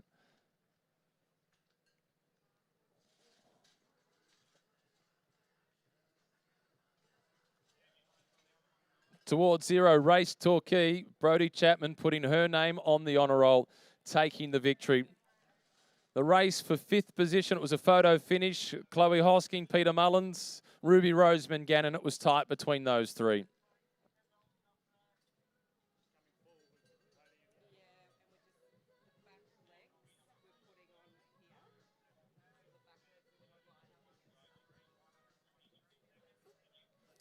We will be getting the presentations underway shortly. And confirmation that it was Chloe Hosking getting 5th position, Ruby Roseman Gannon in 6th place, and then Peter Mullins in 7th position.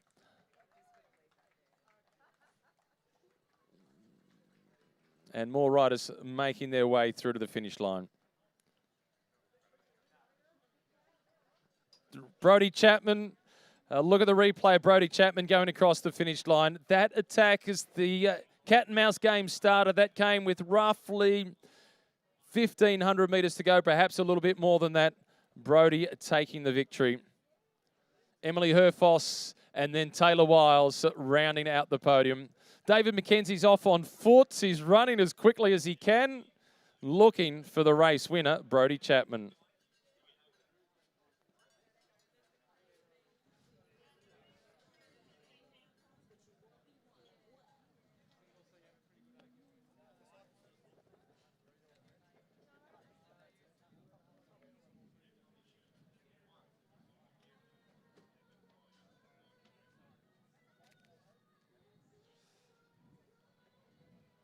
Understandably so. Brodie Chapman's teammates are all pretty keen to go and get to her as well and congratulate her on a brilliant victory this afternoon.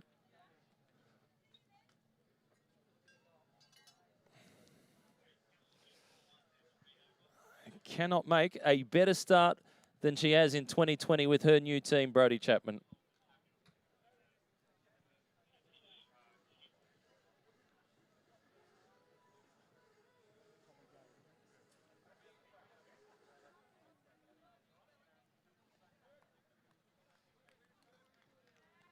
More riders making their way through to the finish line. There were a few crashes inside that final lap. One of the riders from the Astana team now coming through. Well, thank you, Matt. I've now got the winner of the Towards Zero Race Torquay, Brodie Chapman. They don't always pay off, but it did today. Yeah, again, it wasn't my plan to be out there alone. I really just wanted a good, solid breakaway. And when those girls came across, I was so done. I thought after the sprint, I'm sitting up. And then Lauren Stevens came across and we cooperated really well. And then obviously Taylor and Emily, and those two are so strong in a break. So I thought we're going to hold off the peloton. And, you know, I really wasn't backing myself in a sprint. And I actually didn't plan to do that. I just rolled out of the corner a bit ahead. Then I was like, oh, just hit it now. Who knows? All I can do is try. So, yeah, it was a really exciting race. And thanks to my team for believing in me and coming all the way to Australia. It was an awesome race. Wow, they're all just passing you now. They're all absolutely wrapped and plenty of support from other teams. It's been your trademark already this year. What a way to start the season with a new team. You've been in a couple of breaks, and again, you nailed it today. Yeah, just keep giving the Breakaway a crack, and I think they're so exciting. And, yeah, I really have to say having Breakaway companions was awesome. Yeah. And tell us a little bit about what it was like out there. People on the sidelines who have never raced a bike race before, 39 degrees weather. What was it like around the back of the course? It looked really tough. Oh, it was so tough. No word of a lie. I was suffering in the first couple of laps. I was like, I don't know if I can survive. It was so hard. And then I guess I come good about 50 Ks into a race. There you go, everyone. That's what happens. Well, everyone was suffering a little bit more. Brodie, I'll let you go because you need to get to the presentations. I better not keep you any longer. Brodie Chapman, ladies and gentlemen, your winner here in the inaugural race Towards Zero Race Torquay, I should say. We'll take a short break on the live stream and then presentations will follow shortly.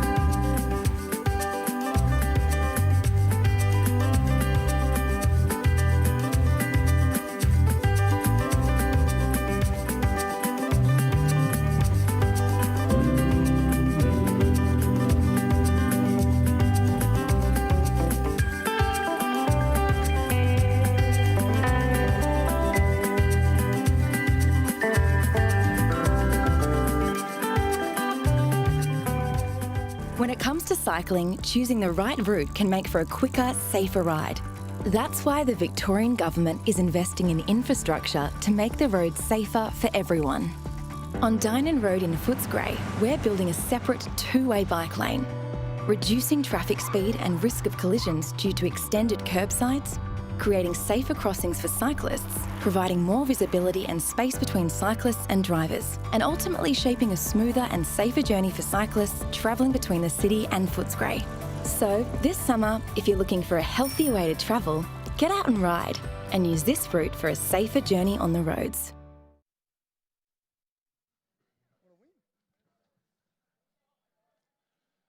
Brilliant performance, Brodie Chapman. You had a chance to talk to her. She's made her way backstage, almost ready for the presentations. Her team was erupting. Oh, it was absolutely superb. And look, you've only got to go on what we were saying throughout the race. A lot of the time the attacks, the early breakaways, they don't work. But every now and then they stick. And Brodie Chapman is testament to that. It's not the first time she's tried. The season is very new. We're still inside the first month. But she's already been on the attack a couple of times already. They haven't paid off, but it did today. And I tell you what, she has got that team off to a bang, off to a big start with a big victory. She's got a lot of money now in the Goodwill Bank as well with a new team, so she can go through a period. If she has a lumpy spot throughout the season, perhaps injury or an illness, she's got money in the Goodwill Bank where the team says, okay, we know what sort of character you've got. Take your time, recover. There's a long season still ahead of us. This has been a fantastic start for Brodie. Look, I think you and I both, and I'm sure many other people here, we're delighted for her because you love seeing someone who animates a race. They deserve something. She wasn't going to go home empty-handed. She got the second of the intermediate sprints. She took that out, but then to nail it at the end, and that attack, I mean, that is classic Brodie Chapman style, isn't it? They gave her an inch. She didn't quite take a mile, but she took enough to hold them off. She started the breakaway. Then she finished the breakaway as well. As soon as they started to look at each other, she was the one that went. She races on instinct. Yeah, she certainly does. And she looks for an opportunity. And look, you see riders in generations gone past, they generally win more than they lose because they constantly put themselves in the mix. It's a little bit like a lottery. If you keep putting yourself amongst the numbers out in front, one day those numbers are going to come up and they're going to be a winner, and she's proven that. And I thought Taylor Wiles was really important to the success of that breakaway. The move from Brodie Chapman in that last couple of kilometres, it was then Taylor Wiles who was trying to respond to that attack as well. Look, I thought they were all good, in fact, all four ladies. Taylor Wiles, Emily Herfoss, I think she did a big driving effort across to Taylor Wiles initially. Lauren Stevens, who obviously was out there with Chapman. They all put in a big effort. And look, close up, interviewing Brodie Chapman, you see the effort that they've put in these conditions. She talked a little bit about it. She touched on it. Super hot out there, really oppressive heat. But what a show they've put on. And it was nail-biting right until the last kilometre, wasn't it?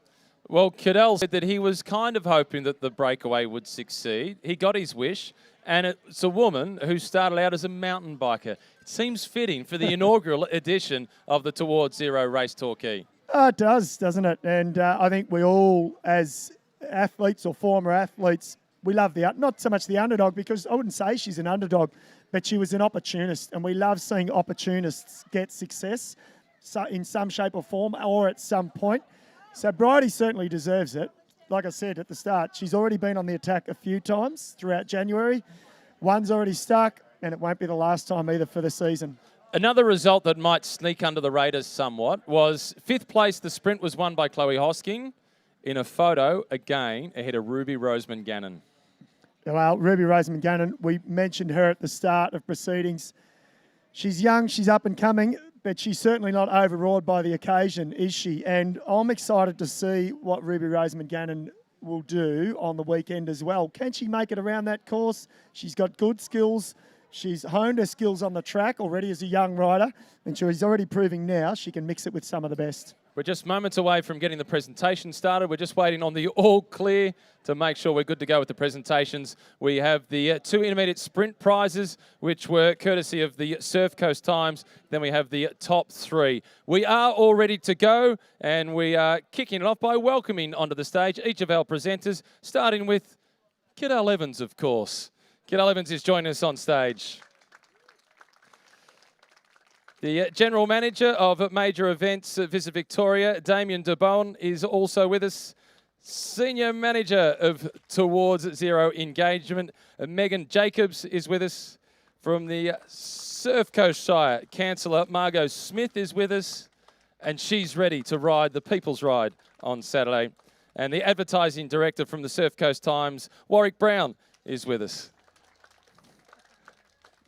And he knows how to win friends and influence people as well. So Warwick Brown is going to present the award for the first of the Surf Coast Times intermediate sprints, and it was from the Kenyon SRAM team, Tanya Erith.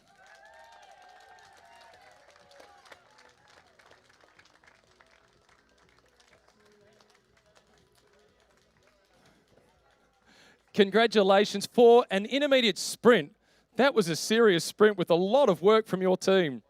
Yeah, I mean, I'm still a little bit inexperienced in the finals, but I have the power, so we try to, try our lead outs and work on it in every intermediate. Perfect practice under race conditions. The team looked really well drilled. What are your expectations for Saturday? Well, we have some good climbers. It's a little bit hard to the end, but it's kind of a race that can end up well for everyone, so it's going to be exciting. We look forward to seeing you in action on Saturday. Congratulations on picking up the sprint today. Enjoy the prize. Maybe enjoy that prize on Saturday night.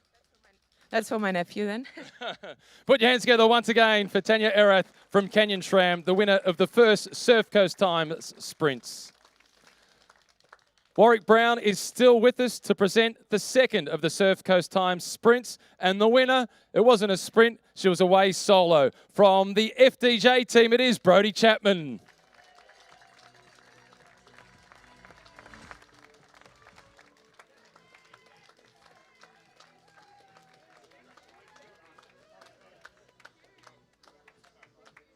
I'm going to talk to you a little bit more later on, but let's talk about the sprint first. Were you just initially thinking, I'll get this sprint and then I'll wait for Lauren Stevens?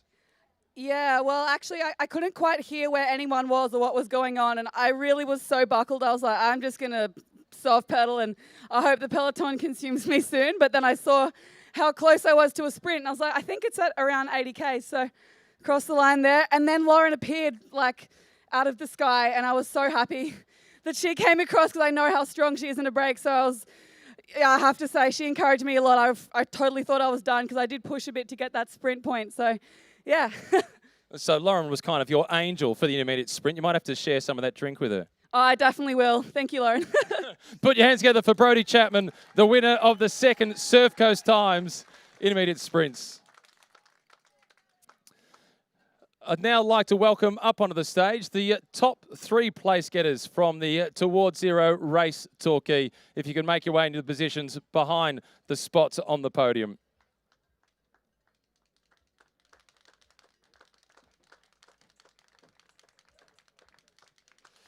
Councillor Margot Smith will present the awards to the 3rd place getter, and she was what I thought the captain of the Breakaway. She'd looked to be encouraging them the whole way through. From the Trek Segafredo team, in 3rd position, Taylor Wiles.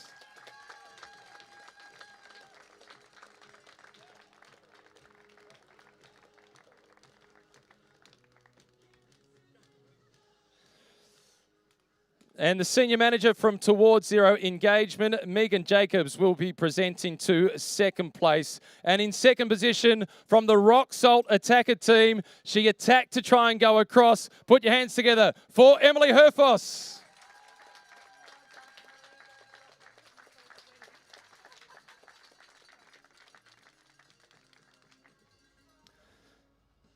And from Visit Victoria, the General Manager for Major Events, Damien DeBowen, to present the prize to our winner. Her first season with the French FDJ team, she was on the attack early and she said she was a little bit buckled. Well, she wasn't that buckled. She held on. She won solo. It is Brodie Chapman.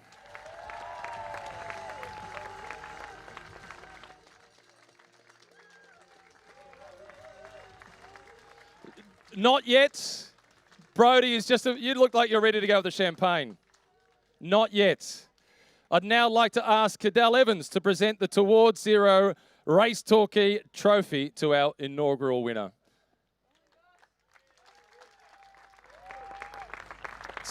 Cadel, it's not on the script, but the Breakaway won, and she's a former mountain biker. Well, like we were speaking about in the commentary, we hope the Breakaway stays away. Most of us do, and Brodie did, and that was just fantastic. And the peloton, the group was really right there, breathing down their necks. So happy that Brodie could stay away, because she certainly put in the effort, and she certainly deserves to win. But also, what a great final and a great inaugural Towards Zero Race Torquay. Put your hands together for Cadel Evans. No champagne yet. Were you the captain of the Breakaway? I saw your head turning a lot. Looked like you were doing quite a bit of talking.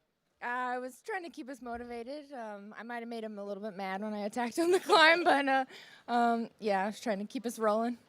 A good start to a big 4 days, and particularly looking forward to Saturday for you personally and the team. Yeah, we're really looking forward to Saturday. It's a race that we've been prepping for a while, and it's a course that really suits our team. And sorry, I lost my voice out there somehow, but yeah, this was a good prep for that. Good luck on Saturday. Put your hands together for third place, Taylor Wiles. Emily, after the feed zone, you were on the attack, you were solo, and then it looked as if you were going to be dropped at one moment. It was a up and down final lap. Yeah, I didn't know how my legs were feeling coming into the final. We'd done a really big effort to get across to Brodie on the second last lap. And I didn't want it to come down to a sprint. And I always get told that you got to be willing to lose the race to win the race. So, yeah, that was my tactic coming into the finish. I just couldn't quite get across to Brodie before the finish line, but she had a really good race. The winner of second place, Emily Herfoss. Well, Emily just made the comment about being prepared to lose the race to win the race. It looked like you had that running through your mind today. Absolutely, she's right, and so much class by these two riders here, and Lauren Stevens, yeah, it was awesome. I'm actually really shocked.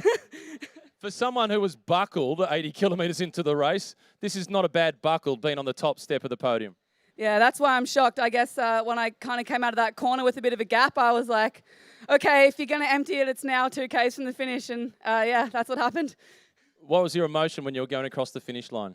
Total disbelief and just relief that I could stop and go for a swim in the ocean soon. So.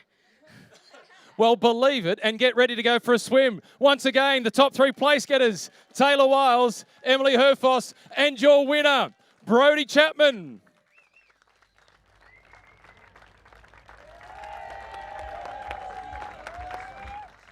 And for those of you tuning in on the live stream, we'll take a short break. We'll be back soon with the elite men's race. We'll be getting underway at 10 to 5.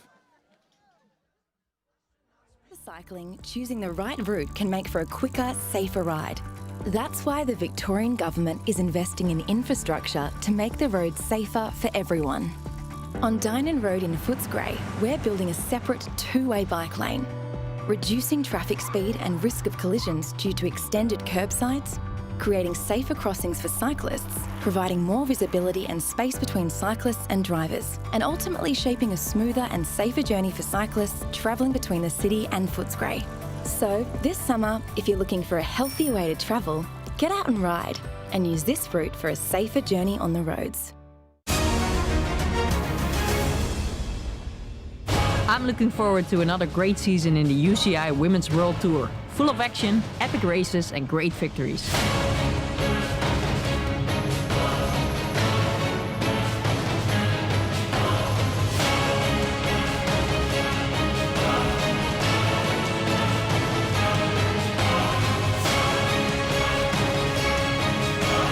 I'm ready for the 2020 season. Are you too?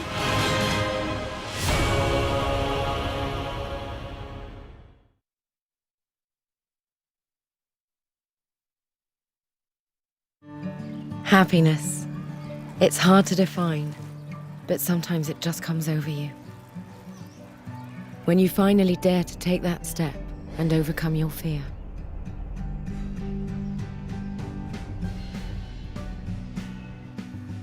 When you find yourself in one of those magical moments you wish would last forever.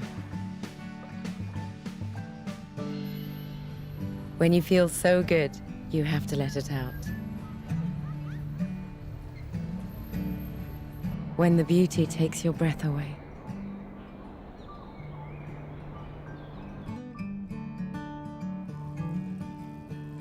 When you can't resist joining the game.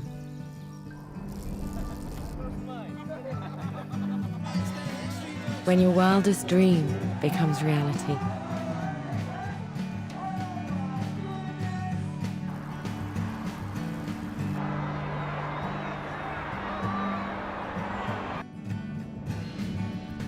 When you embrace everyday life and the pleasures it offers.